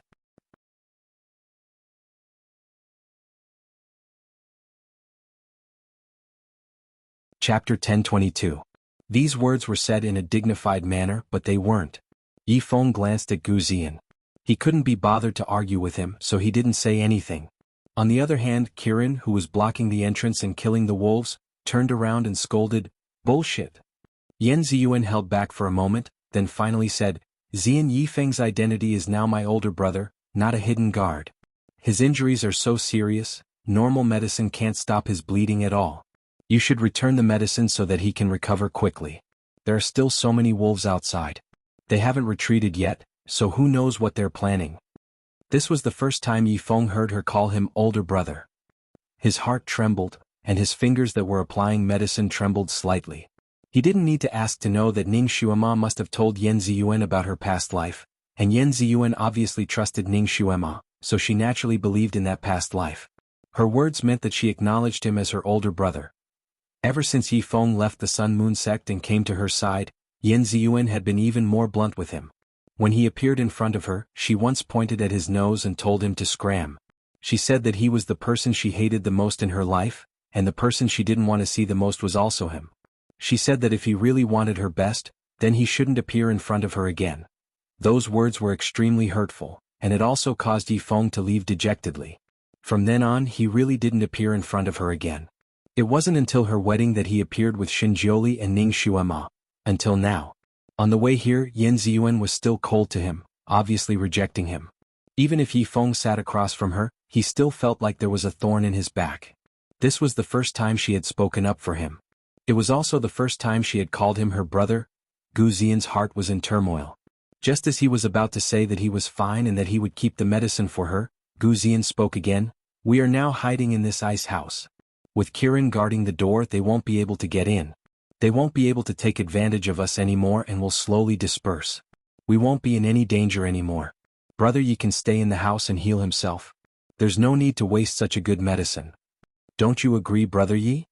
When he was safe, he was very eloquent and eloquent.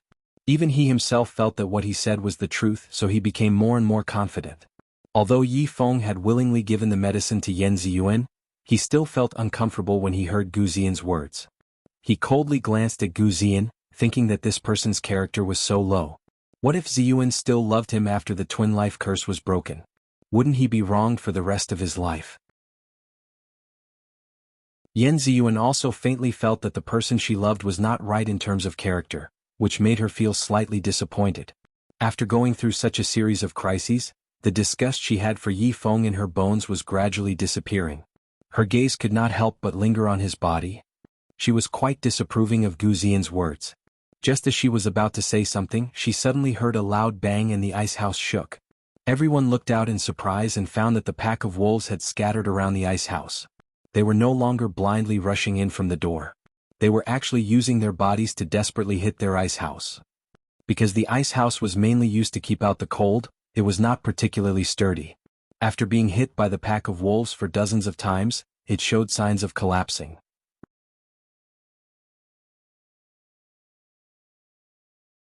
Chapter 1023. Once the igloo collapsed, these people would once again be exposed to the wolves. Yifeng would be fine, but Yan Ziyuan and Gu Ziyan would most likely lose their lives. Gu Ziyan's face turned pale with fright. At this time he no longer cared about hogging the medicine. He finally returned it to Yifeng and said earnestly, "Brother Yi, Ziyuan is right. This medicine belongs to Brother Yi, so it's better for you to use it yourself. "Brother Yi, hurry up and get better. These wolves suddenly changed their tactics. It must be the wolf king among them who is playing tricks. Brother Yi, try to kill the alpha wolf. Without a leader, the wolves will naturally retreat." Although his character was not good, his last sentence was still very reasonable. Yifeng naturally understood this. He was looking for the alpha wolf just now. After Gu Ziyan finished speaking, Yifeng did not respond, nor did he refuse. He applied the medicine on himself. He meditated for a moment to recover his strength. Before his wound was completely healed, he rushed out again. He left Kirin at the entrance of the igloo to protect the two people in the room. Yifeng's kung fu was extremely powerful. Normally, these snow wolves would not be able to hurt him even if they joined forces. However, because he had not had a good rest recently and was injured, his kung fu was greatly reduced. Even so, not long after he went out, he cleared away the wolves that were ramming around the igloo, allowing Yan Ziyuan and the others to finally be temporarily safe again. Because the igloo was translucent, they could still vaguely see the scene outside from inside the igloo. Yan Ziyuan's gaze could not help but follow Yifeng, who was fighting outside. No one knew what she was thinking. Gu Ziyan had to call her a few times before she finally reacted. This made Gu Ziyan very jealous. He gently held her in his arms again, looked into her eyes and whispered to her. Naturally, he also took the opportunity to strengthen the control of the twin curse. After this happened a few times, Yan Ziyuan's gaze finally stopped looking outside. She could not help but follow him. After Gu Ziyan killed Yan Ziyuan, he was actually very concerned about Yifeng's results. After all, they could only be truly out of danger if Yifeng killed the alpha wolf. He saw that after Yifeng killed more than a dozen snow wolves, he was caught off guard and was bitten on the thigh by a wolf. He fell to the ground. Gu Ziyan was still shocked, but he held back and did not say anything. Instead, he held Yan Ziyuan in his arms, who wanted to look back again in case she saw that scene, and ordered Kirin to save them. Yifeng was surrounded by the pack of wolves. Gu Ziyan only saw wolves being slapped away from time to time, but he could not see Yifeng's situation. Just as he was about to jump out of his skin, he noticed that the pack of wolves flashed in all directions. A shadow that was much more powerful than the other snow wolves descended from the sky and pounced on Yifeng, who was still lying on the ground. It wanted to kill him with one blow. This was the alpha wolf. The alpha wolf that commanded the pack of wolves. Yifeng, who was on the ground and could not get up, suddenly got up. He risked being torn apart by the pack of wolves and directly pounced on the alpha wolf. Falling to the ground just now was his trick to lure the enemy. He paid the price of an injured leg and finally succeeded in luring the alpha wolf. After another fierce battle, Yifeng finally killed the alpha wolf. The pack of wolves had no leader. Knowing that they could not gain any advantage here, the pack of wolves finally dispersed and resolved this crisis. Yifeng was injured in many places. Fortunately, he had the medicine that Ning Xuema gave him. Otherwise, he was afraid that he would lose his life here.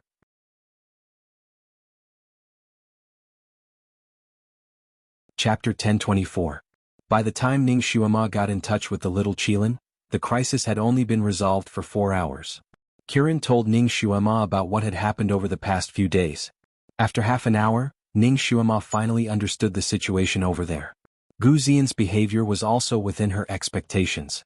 Ning Xuema already knew his character, so she just sneered back and then told Kirin to keep an eye on those two people.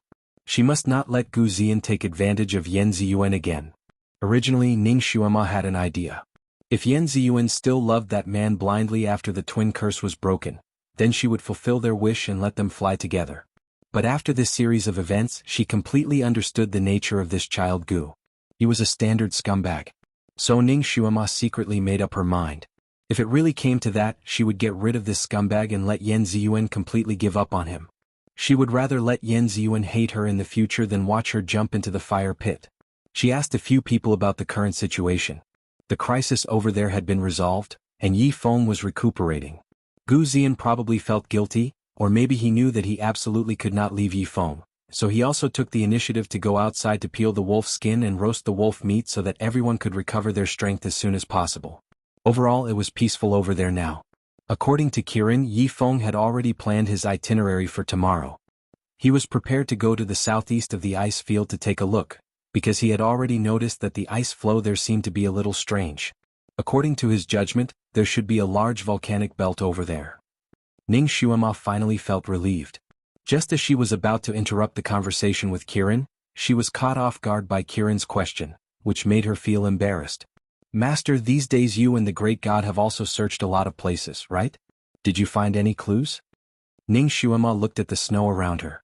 She was too embarrassed to say that she had been planting radishes here these days, so she said vaguely, "Well, I'm looking for it, but I haven't found anything yet." She temporarily stopped the telepathic communication and turned to look at Shinjioli. He was shocked when he saw that Shinjioli was nowhere to be seen. Did he abandon her and leave? Impossible, right? Or was he invisible? Did he want her to be anxious? Was he that bored? Ning Xuema was a little angry with him, so she didn't pay much attention to him these days. When he spoke to her, she would try her best not to respond. In addition, she had to constantly absorb the spiritual energy of the spirit spring snow, so she had no time to talk to him. In the past few days he had not spoken more than 10 sentences to him. Every time she opened her eyes to look at him in between training, he was playing chess with himself. He was enjoying himself playing chess. When she opened her eyes, he would sometimes ask her a question or two, but 9 times out of 10 she would not answer. After looking at him, she would close her eyes and continue to train, ignoring his questions. After a few times, Shinjioli no longer touched her soft rebuff. Now he simply disappeared with her. She looked around. There was a lot of snowstorms on the ice field. The wind was biting cold and the snowflakes were dancing in the air. Only the large piece of snow where Ning Xuema was at did not have any movement. It was very peaceful and quiet, as if it was an oasis in the desert where people could breathe. The reason for this situation should be because of this mysterious spirit spring snow.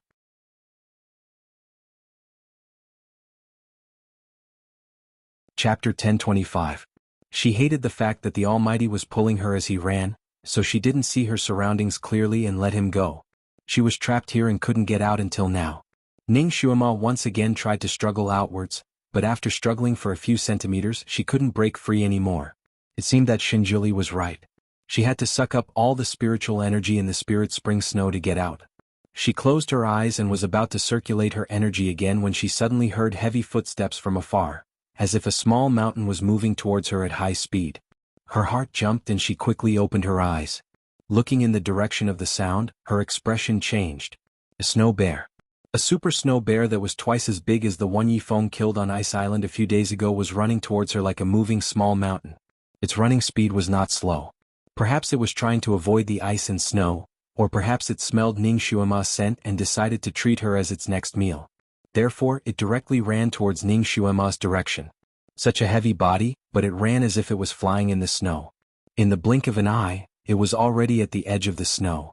Its silver fur was like satin, and its pair of eyes were like blood-red lanterns. It stared fixedly at Ning Xuema, who was trapped there. Suddenly, it raised its head and let out a long roar. Its 2 claws opened wide as its body leaped up, gliding several li in the air. It was like a bear mountain as it came crashing down on Ning Xuema. Damn it! This stupid bear knew how to glide in the air. Now that Ning Xuema was planted here, she had nowhere to hide. She could only watch helplessly as that guy pounced on her. Damn it, if she was hit by this bear, wouldn't she become a meat patty? Maybe it misjudged the direction, but the big white bear missed and fell about 10 meters away from Ning Xuema. Half of its body was buried in the snow, and then, it couldn't move anymore. The big white bear didn't get what it wanted to eat, but it was very angry that it was trapped here. It was obviously a hot-tempered creature, as its roars resounded throughout the entire snowfield. It stared at Ning Xuema and struggled with all its might, but it couldn't move. It waved its 2 bare claws at Ning Xuema, and the wind it created blew Ning Xuema's hair into a mess. Its imposing manner was extremely shocking. After Ning Xuema glanced at it a few times, she knew that this fellow would not be able to come over for the time being, so she ignored it. However, this fellow's cries were extremely noisy. One after another, the bear's roars rang in her ears without any intention of stopping. Ning Xuema was greatly disturbed. She simply made a few snowballs and threw them over, wanting to block its wide-open mouth. However, this guy was smart. He used his bare paw to slap the snowball away and continued to roar at Ning Xuema. Seeing that the delicious food was right in front of its eyes, but it couldn't eat it, it was very angry. After roaring for a while, it had an idea. It opened its mouth, and a large column of water shot out from its mouth towards Ning Xuema. It wanted to drown Ning Xuema to death first before anything else. Ning Xuema was naturally prepared. She raised her hand and quickly weaved a green shield in front of her, blocking the stinky water column. The water column was quite powerful, and Ning Xuema's arm was numb from the impact. A sharp light flashed in her eyes. If she didn't kill this bear now, she was afraid that she wouldn't be able to rest until she got away. Therefore, after blocking this water column, she simply opened her hand, and countless green wooden awls condensed in her palm. She then waved her hand, and the awls scattered like flowers from a celestial maiden, flying towards Big White, who was also trapped and unable to move.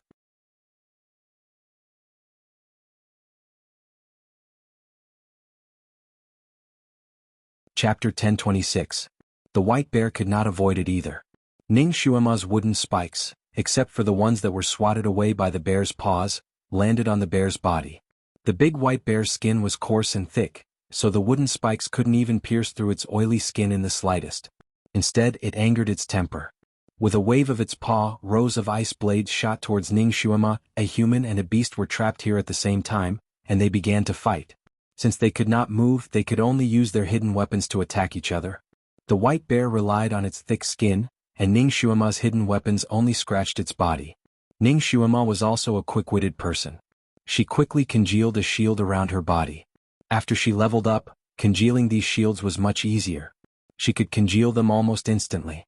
Almost all of the white bear's water attacks landed on her wooden shield.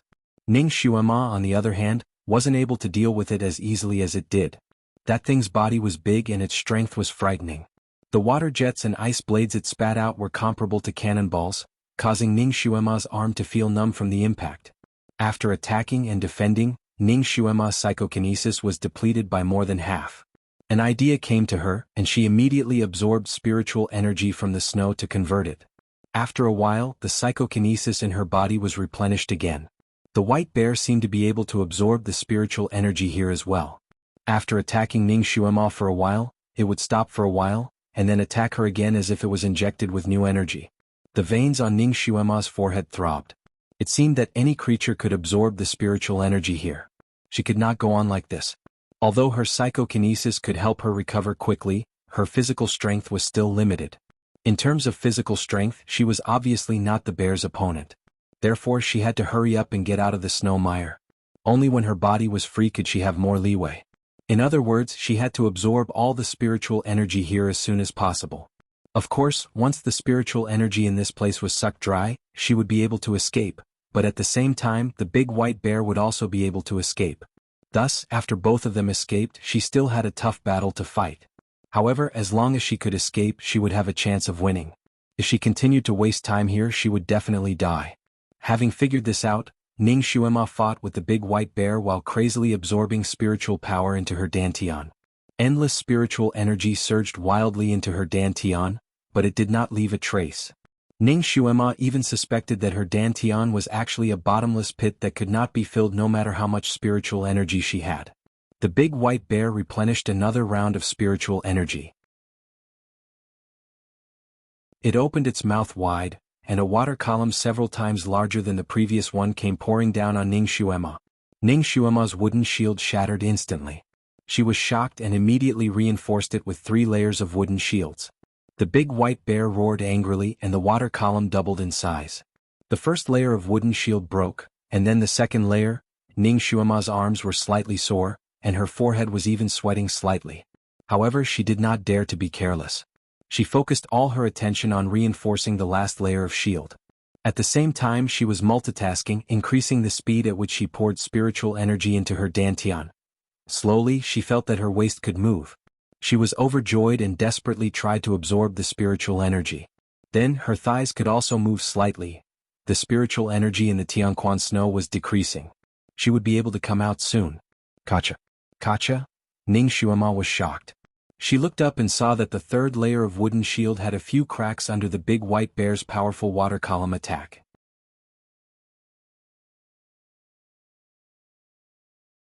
Chapter 1027. Ning Xuema didn't have enough energy to build the fourth layer of the wooden shield. If it were a normal person, they would have panicked by now. However, she was a battle-hardened special agent who had experienced countless life-and-death situations. Ning Xuema quickly calmed down. As she strengthened the third layer of the wooden shield, she kept a close eye on the bear's movements, waiting for it to reveal its weakness. The cracks on the wooden shield were getting bigger and bigger. It was on the verge of collapsing. It could shatter at any moment, perhaps in the next second. In this extremely cold place, Ning Xuema was so tired that she was sweating all over. The bear also seemed to be tired. Perhaps it was because victory was in sight and the prey was about to be in its hands, but it also relaxed a little. The water column in its mouth finally became smaller. Ning Xuema was waiting for this moment. She instantly condensed the wooden shield into a long green sword. She went against the current and stabbed it into the bear's mouth like an arrow. The bear was shocked and instinctively closed its mouth. The long green sword hit the side of its mouth with a clang. Although it didn't pierce through its skin, it cut off a large chunk of the white fur around its mouth. The bear was instantly enraged. It used all its willpower to spit out a huge water column with a diameter of more than 10 meters. It charged straight at Ning Xuema. If she was hit, she would be going to meet God. Ning Xuema increased the speed at which she absorbed the spiritual power in her body. When the water column was in front of her, she suddenly jumped out and flew a few meters away. Phew, damn it, she was so tired. She finally got rid of the Tianquan snow's restraint. Bang! The big white bear's water column smashed into the place where she originally stood, stirring up countless snowflakes. It was as if an avalanche was crashing down on her head and face. Ning Xuema's figure flashed again, avoiding the snow that filled the sky. When the big white bear saw Ning Xuema suddenly jump out, it seemed to stare blankly for a moment. While it was in a daze, the avalanche it created rushed towards it. In an instant, it was buried under the avalanche, leaving only its white furry head exposed. The white bear was speechless. It roared angrily and struggled violently. Its violent movements caused the ground to tremble. This forced it out a little. No, it's coming out soon. She wanted to kill it while it was still trapped in the snow. Ning Xuema slightly moved her limbs that were slightly stiff after being buried for a few days. Then, with a flash, she charged towards the big white bear like a bolt of white lightning. A cold glazed sword appeared in his hand, and he stabbed it towards the white bear's forehead. Bang! Sparks flew everywhere. The sword in Ning Xuema's hand that could cut through gold and jade, and could even easily cut a lump of iron into two halves, was actually shattered inch by inch. However, there wasn't even a white mark left on the white bear's head. Ning Xuema was shocked. Back then she had observed the white bear skin that Yi Feng had hunted. At that time, the white bear skin only had a hole in between its eyebrows.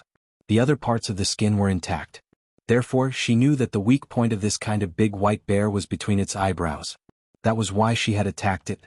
She was now at Earth rank level 5, and the power of this sword was extremely strong. Ning Xuema thought that she could kill this big monster in one hit, but she didn't expect that it would be ineffective. This killing move didn't succeed, but instead angered the white bear. It roared and slammed its claws towards Ning Xuema. This claw contained a monstrous hurricane. If Ning Xuema was hit by it, she would be turned into a picture.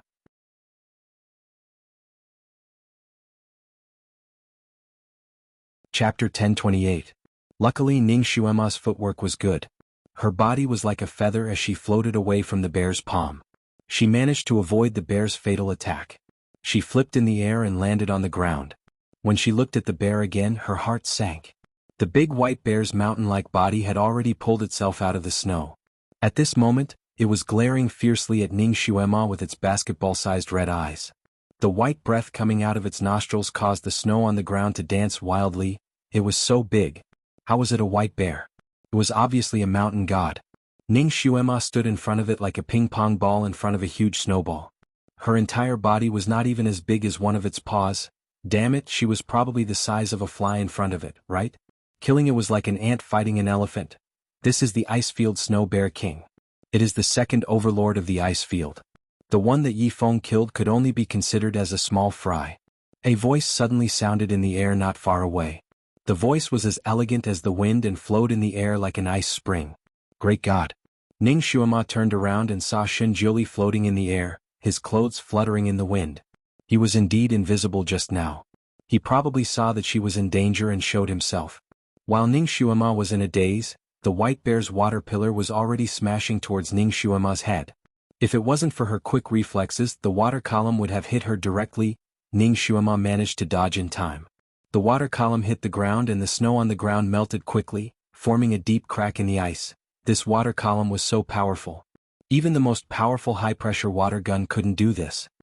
I forgot to tell you that it is an Earth rank level 8 beast. That year, 8 elders of the Flying Star sect who were Earth rank level 7 and above tried to kill it together. 5 of them were fatally injured and took 100 years to recover. However, their skills were all crippled. This bear is listed as one of the most dangerous beasts in the entire continent. Shen Jiuli continued to teach her about the bear. Ning Xuema's lips twitched.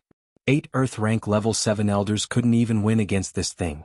She, who had just reached Earth rank level 5, would be no match for it. She could only be tortured. Why was she so unlucky? Every time she met a super abnormal opponent. Damn God, would it kill to give her a small fry of the same level to have some fun? Most importantly, this beast's skin was too tough. She had tried so many ways to stab it, but she couldn't even cut off a few strands of its fur. There was no sense of accomplishment. She was at a disadvantage against this thing. She was unable to deal any damage to it. It seemed that she could only escape. Just as Ning Xuema thought of running away, Shinjuli's voice sounded again. Don't even think about running away. It's a vengeful beast. Once it's angered, it will fight you to the death. No matter where you run, it will chase after you until it achieves its goal. What a crazy white bear. Ning Xuema cursed in her heart, but she was still unconvinced. How did the 8 elders of the Flying Star sect escape? They were forced to the top of a cliff by it. The 8 of them jumped into the icy stream at the bottom of the cliff and barely escaped. There are no cliffs or ice streams here. Shinjuli's voice was still calm. While he was talking, Ning Xuema had been chased by the white bear 8 times. She was bouncing around like a ping-pong ball.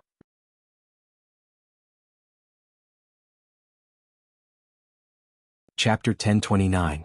If it weren't for Ning Xuema's strange footwork, which allowed her to escape danger by a hair's breadth, she would have long been bitten into the white bear's stomach and turned into bear dung. Don't talk about other things. Great God, it's so strong. My weak body won't be able to withstand one of its claws. Quickly come down and help me. Ning Xuema panted as she circled around the white bear king while shouting and ridiculing him. She wished she could fly up and pull the great god down to be her human shield. Damn it, she was being chased by the bear and running around like a wolf, but the great god was floating in the clouds like a fairy. Not even a strand of his hair was messed up. He looked so relaxed that it was as if he was here for a vacation. It made her speechless. She hated it so much that her teeth itched. Shinjuli glanced at her and said calmly, I think you're also very strong. You might not lose to it. Ning Xuema was speechless. You're the strong one. You're more like a pervert. You can only be strong when you're in a desperate situation. Xuema, I'll be here cheering for you. Shinjuli waved his sleeves and a cloud table appeared under his feet. On the cloud table was a chessboard with black and white chess pieces crisscrossing each other. Ning Xuema was speechless. She didn't even have the energy to complain anymore. If there was a pervert on this continent, it would definitely be Shinjuli. She couldn't rely on the great god now, so she could only rely on herself. However, if she was really in danger, the great god wouldn't just stand by and watch, right? Although Ning Xuema was still being chased by the white bear, she was still in a difficult situation. However, with a great deity overseeing the situation, she felt a lot more at ease. She was already mentally strong, so she could naturally calm down now. She started to look for the white bear's weakness in the fight. Since the white bear was the overlord of this place, it must be very strong to be able to dominate in such a cruel environment. Moreover, it didn't show any weakness at all. While Ning Xuema was running away, she had casually used her condensed concealed weapons to attack it countless times. She had pierced countless places, but she was still unable to injure it. Instead, it had angered it even more, causing it to fly into a rage as it circled around Ning Xuema like a tornado. The dense water pillars and ice blades didn't stop like a storm. There were many times when Ning Xuema was almost hit by the ice blades. If she was hit, she would become an ice hedgehog. She felt like she was a lone boat in the middle of a stormy sea. She was in danger of being swallowed by the waves at any moment. Rip. Her sleeve was hit by an ice blade and broke into 2. That ice blade brushed past her arm. The edge of the ice blade even cut a layer of skin on her arm. Blood seeped out, Ning Xuema's arm slightly trembled and her body staggered. She narrowly avoided being hit by the big white bear's jet of water. Fortunately, she hastily retreated 2 steps to avoid it. The jet of water brushed past her hair, and her charming face was scraped by the hurricane created by the jet of water. Ning Xuema desperately jumped back a few feet. She couldn't help but look up at the great god who was not far away. She was in danger here, but Shinjuli was sitting on the clouds like a deity overlooking the mortal world. He wasn't moved at all. He really didn't care about her anymore? If she had reacted a little slower, she would have gone to the king of hell for tea. Yet he was still playing chess as if nothing had happened to him. Was chess that important to him? More important than her life? She had just played chess with him for a day. How could he treat her like this?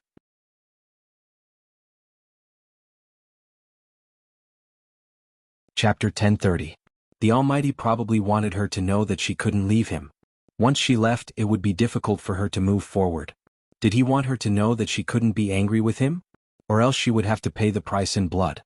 Although Ning Xuema told herself not to think too much and not to care too much about it, there was still resentment in her heart that came from the bottom of her heart. A fight between masters was a matter of life and death, so she couldn't be distracted. Moreover, she was fighting against a bear that was much stronger than her in terms of ability and strength. She was immediately in danger. Carelessly, her calf was cut by the ice blade. Although it wasn't a serious injury, there was still blood flowing out. Although the ice blade shot by the big white bear wasn't poisonous, it was different from normal ice blades. When she was hit by it, it was as painful as being stung by a bee. The intense pain caused Ning Xuema's drifting mind to return to reality. Now wasn't the time for her to be calculative. She had to fight for her life. Don't be distracted. Shinjioli's voice sounded in her ear. Ning Xuema pursed her lips and ignored him. She didn't look at him and focused all her energy on the big white bear. Just like that, one person and one bear, one running and one chasing, fought for more than an hour. Within a radius of a few miles, all the snow had been flattened by the white bear.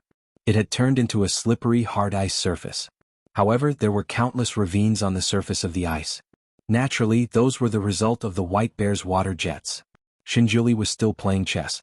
He seemed to be leisurely, but in fact he was constantly paying attention to all the movements below. If one looked carefully at the chessboard in front of him, one would be able to see that he was playing very carelessly. There were many flaws and it wasn't his usual style. Sometimes he held the black pieces, sometimes he held the white pieces. His fingertips were holding the pieces so tightly that they were faintly white. However, he was unwilling to put them down. There seemed to be a dark tide surging in his eyes. He had always used thunderous methods to train his disciples. A person's greatest potential would only be stimulated in the most dangerous situations. Therefore, he would often throw his disciples to a place where they would fight to survive. As long as they didn't meet with any real life-threatening danger, he wouldn't intervene. Therefore, the disciples he taught were all very independent, and their kung fu improved very quickly. Even when he saw his own disciple fighting for his life below, his heart was as calm as still water, as unmoving as a mountain. He wouldn't care about it at all. But this time he started to feel uneasy. The blood stains that appeared on her body after she was injured almost stung his eyes.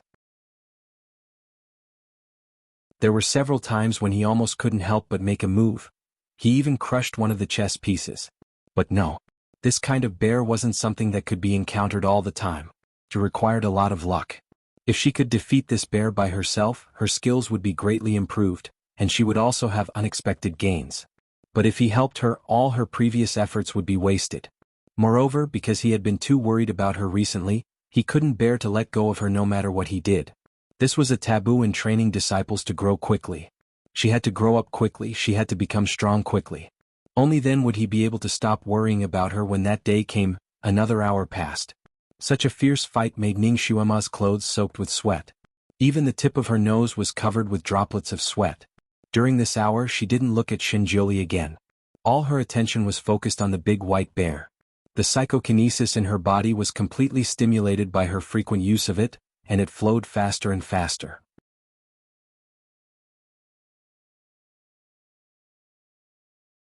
Chapter 1031. At first, Ning Xuema was not very familiar with some of her moves.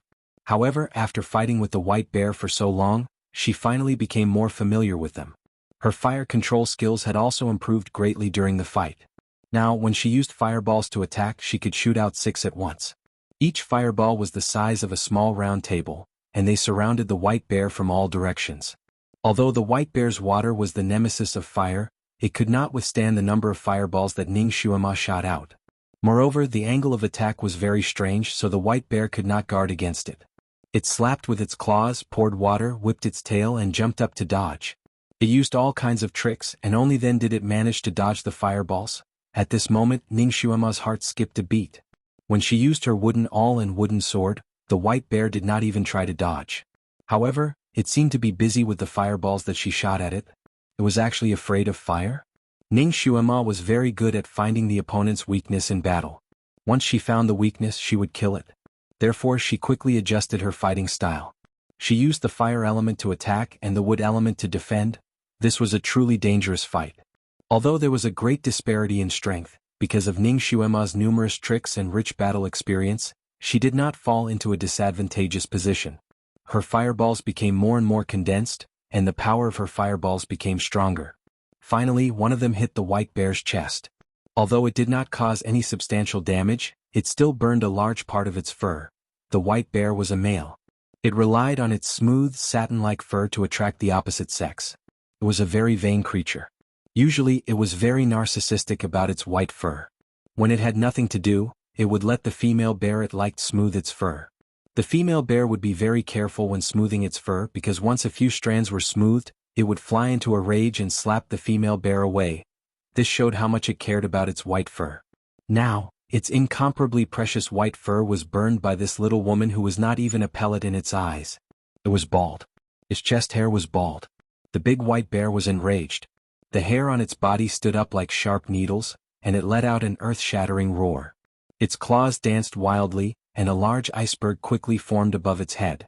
With a wave of its large claws, the large iceberg flew towards Ning Xuema. At this time it didn't want to catch her and eat her. Instead, it wanted to smash her into a meat patty. Slap him into a pulp. In order to take revenge for this grudge. Boom! The iceberg slammed into the ground, causing the ice shards on the ground to dance wildly. That little human who dared to burn its fur must have been slapped to death, right? It was impossible for her to dodge such a huge iceberg. This was his ultimate move. Back then he had used this move to kill a snow eagle flood dragon that was opposing their bear clan. The entire bear clan took delight in talking about this. Even such a powerful snow eagle flood dragon was unable to dodge its iceberg, so it was even more impossible for that little person to dodge. The big white bear was still confident. Therefore, after the ice shards fell from the sky, it scanned the surroundings with its blood-red eyes. Sure enough, it did not find any trace of the little person. She must have been smashed to death. The big white bear proudly looked up to the sky and roared. It raised its claws and wanted to push the iceberg aside, wanting to pick up some meat paste for its meal. Whoosh! Suddenly, there was the sound of a gust of wind behind its head. Before it could react, a fireball hit the back of its head.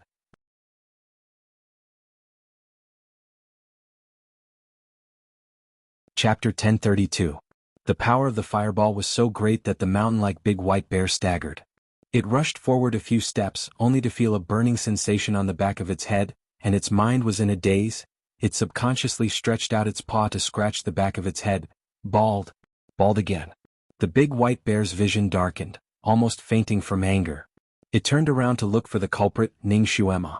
But it only saw a white shadow sweep across its head, and its head was also kicked by the other party. This is simply unbearable. Its honorable head had been stepped on by someone again. The big white bear's half-bald head was so angry that it was about to go crazy. It spread its paws and desperately chased after Ning Xuema's shadow. It used all its strength, ice blades, icebergs, water columns, all its special skills fiercely attacking Ning Xuema.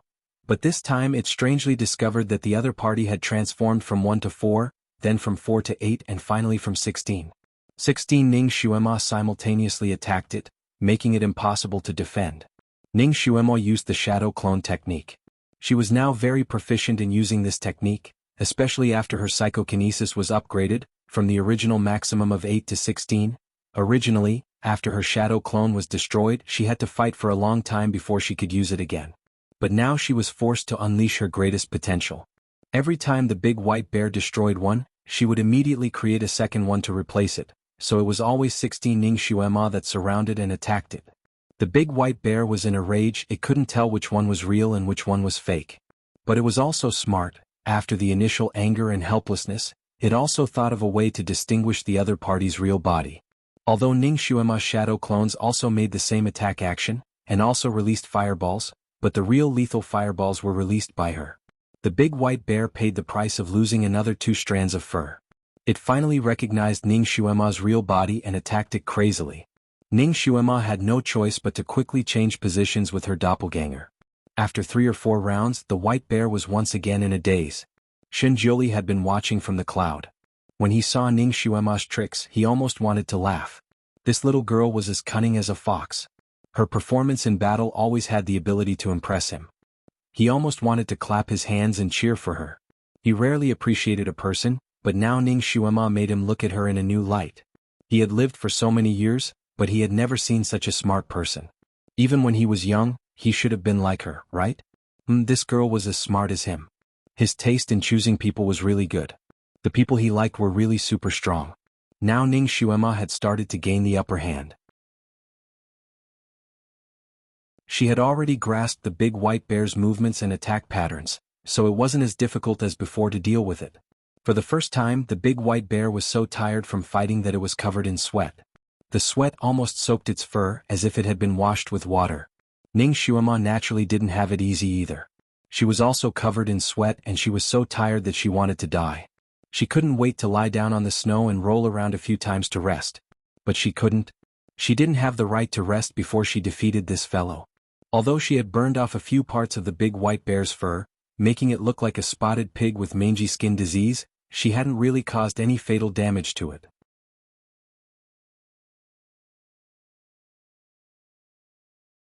Chapter 1033.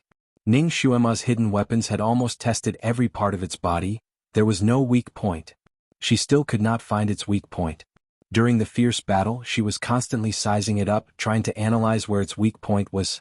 Its weak point should be on its hind feet. Xinjuli suddenly said from afar. Ning Xuema. Indeed, the big white bear had been fighting with her while standing upright, and her hidden weapons did not even miss its anus. These were not its weak points. Then if it really has a weak point, then it's most likely the two soles of its back feet that were constantly stepping on the ice. Ning Xuema swept her hand across its thick pillar-like hind feet, the corners of her lips twitching. How could she make this bear lift its hind feet and let her stab it with her sword? She also couldn't drill under its feet. One person and one bear fought for a while. Ning Xuema carefully observed for a moment, and found that the big white bear was unusually cautious of its hind feet. It would not lift them easily, especially its left foot, which was the most important part of its protection. If the wooden thorns that Ning Xuema shot at it hit other parts of its body, it would ignore them, but when it was near its left foot, it would use its claws to brush it away. Its weak point should be on its left foot. Ning Xuema's eyes flickered slightly, then she suddenly changed her attack method. She no longer used the fire attack that could burn off the big white bear's fur, but instead used the useless wooden thorns to attack. The wooden thorns that she shot out were nearly a foot long, incomparably sharp, but the accuracy was not very good. Most of them did not hit the big white bear's body but directly hit the ice behind the big white bear. Is this little thing out of strength? It's so inaccurate. Even if it stood there and let her shoot, she could only hit it a few times. This little thing's body is small, its strength is naturally small, it should be exhausted soon. The big white bear became complacent again. It roused its spirit and attacked Ning Xuema even more fiercely. Ning Xuema was probably really exhausted. In the fierce battle, her body suddenly staggered and fell forward. The ice beneath her was slippery, and she could not stop her momentum. Her entire body slid onto the left hind leg of the big white bear. The big white bear was stunned. Naturally, it did not want to let go of this rare opportunity to flatten this little person. He immediately lifted his left foot and stomped down on Ning Xuema's body. Its hind legs were as thick as pillars, and one of its feet was as big as a round table. If Ning Xuema was stepped on by it, she would be trampled into a pile of meat. In the clouds, Xinjuli's expression changed. He stood up abruptly and was about to make a move to save them when his eyes suddenly widened. Whitey, who had already lifted its left leg, suddenly remembered something. Before its foot could touch Ning Xuema, it suddenly landed on the ground. Its action was a little too hasty, and the huge inertia caused its body to shake violently, and it took another 2 or 3 steps back. Pooh! Ah wow! A loud sound like a tire had burst sounded. The big white bear's left foot had coincidentally stepped on a sharp wooden thorn. It let out a long and miserable howl, and its huge body fell backwards. And Ning Xuema had already rolled forward cleverly to avoid the falling body, and rolled to the other side that she had already calculated beforehand. The sound of the big white bear falling to the ground was earth-shattering, and the surrounding snow shook a few times as if there was an earthquake. Countless snowflakes were stirred up, and fell onto the big white bear on the ground.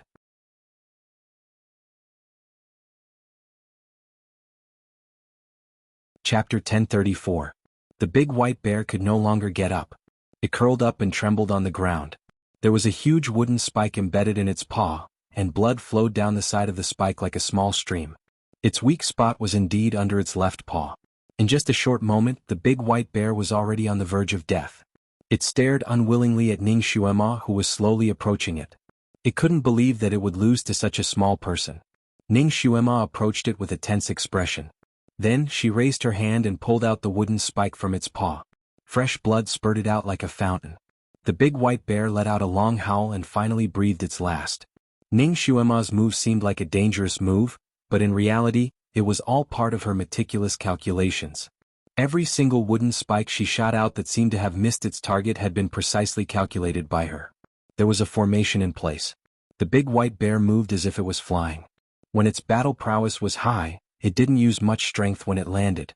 It could even step on snow without leaving a trace. Under normal circumstances, even if the big white bear stepped on one of the wooden spikes Ning Xuema placed there, it would just brush past it and wouldn't be injured. However, when Ning Xuema fell on its hind paw, it gave the big white bear a fright. It mistakenly thought that Ning Xuema was going to attack its weak spot, so it subconsciously stepped on it. When it remembered that its weak spot was also there, it would subconsciously retract its paw. Under such circumstances, it would definitely stumble back. It didn't have time to use the light body technique, so it fell into the trap she had set up beforehand. She had used all of these methods one after another, and everything was within her calculations. And so, she won. She won against this big fellow that was 3 stages higher than her. Even 7 or 8 experts couldn't do anything to it. There's an inner core crystal on its body. Dig it out and use it. Shenjiuli's voice rang out from behind Ning Xuema. He even praised her. Well done. Ning Xuema didn't turn around. She had read many books about exotic beasts, so she naturally knew where the inner core of this kind of bear was located. After the bear's Achilles heel was pierced, the originally pliable and tough skin that could not be pierced by any sword became much easier to cut. Ning Xuema quickly found a large section of dark blue crystal on its body.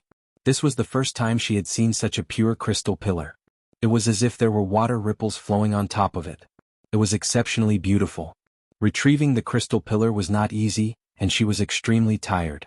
So after retrieving it, she hugged the crystal pillar and sat on the ground, not wanting to move at all. Absorb the psyche power on this crystal pillar with the art of rejuvenation. Shenjiuli's voice sounded again. Ning Xuema simply lay down on the snow, closed her eyes and said nothing. She was so tired that she didn't even have the strength to speak. What's wrong? Are you angry? Shenjiuli squatted down beside her. Ning Xuema still didn't open her mouth, and she didn't have any intention of opening her eyes. This bear is a spiritual creature born from heaven and earth. It has already cultivated for thousands of years. It is the only beast with the strongest water spiritual root in the world. The Psyche water crystal pillar in its body is different from others. It has a directional attribute. In a fight, it will take the initiative to face the strongest attacker. If it is killed, this crystal pillar can only be used by the strongest opponent. If I make a move, you will have no fate with this high-quality water spiritual root. So unless it was absolutely necessary, he couldn't make a move. Otherwise, Ning Xuema wouldn't be able to obtain this water psyche crystal.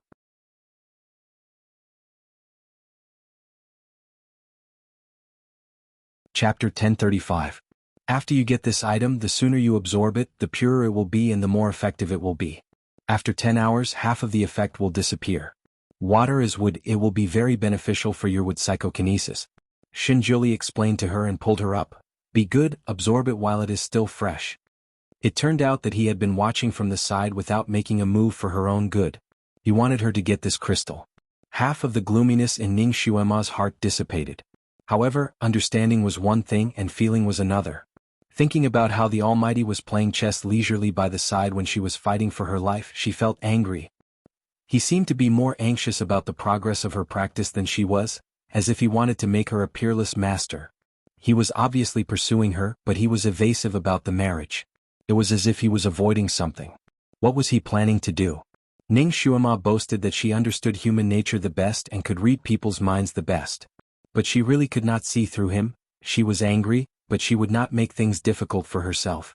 She did not want to waste a single bit of the psychokinesis in the crystal pillar. She was about to absorb the water psychokinesis in the crystal pillar according to the method he told her. Suddenly Kiran's voice sounded in her mind, "Master, master, where are you?" Its voice sounded a little out of breath, as if it was breathing unsteadily. Ning Xuema's heart sank a little. Could it be that they were in danger? "Little apple, what happened? Why are you panting?"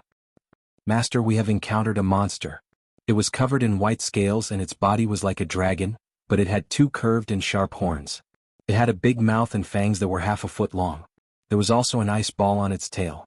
What kind of monster is this?" Ning Xuema drew a sketch of the monster in her mind, then she realized that it was a monster that she had never heard of before. But this was not what she cared about. She only cared about the safety of those people. "How is it? Is that monster powerful? You guys are not its match?" "It's so powerful. We are no match for it. His body is twice as big as mine, and its strength is also greater. Even if Yi Feng and I work together, we are still no match for it." Ning Xuema stood up. "Tell me where you are. I'll go rescue you." "No, there's no need. Although I can't beat it, it can't run as fast as me. If it really doesn't work, I can fly. Now we should get rid of it." Ning Xuema was relieved to hear that they were out of danger. "Did you meet that monster by chance? How many are there?" "Oh my God, one of them almost broke his leg from running. If a few of them come, I'm afraid I'll die." So there was only one.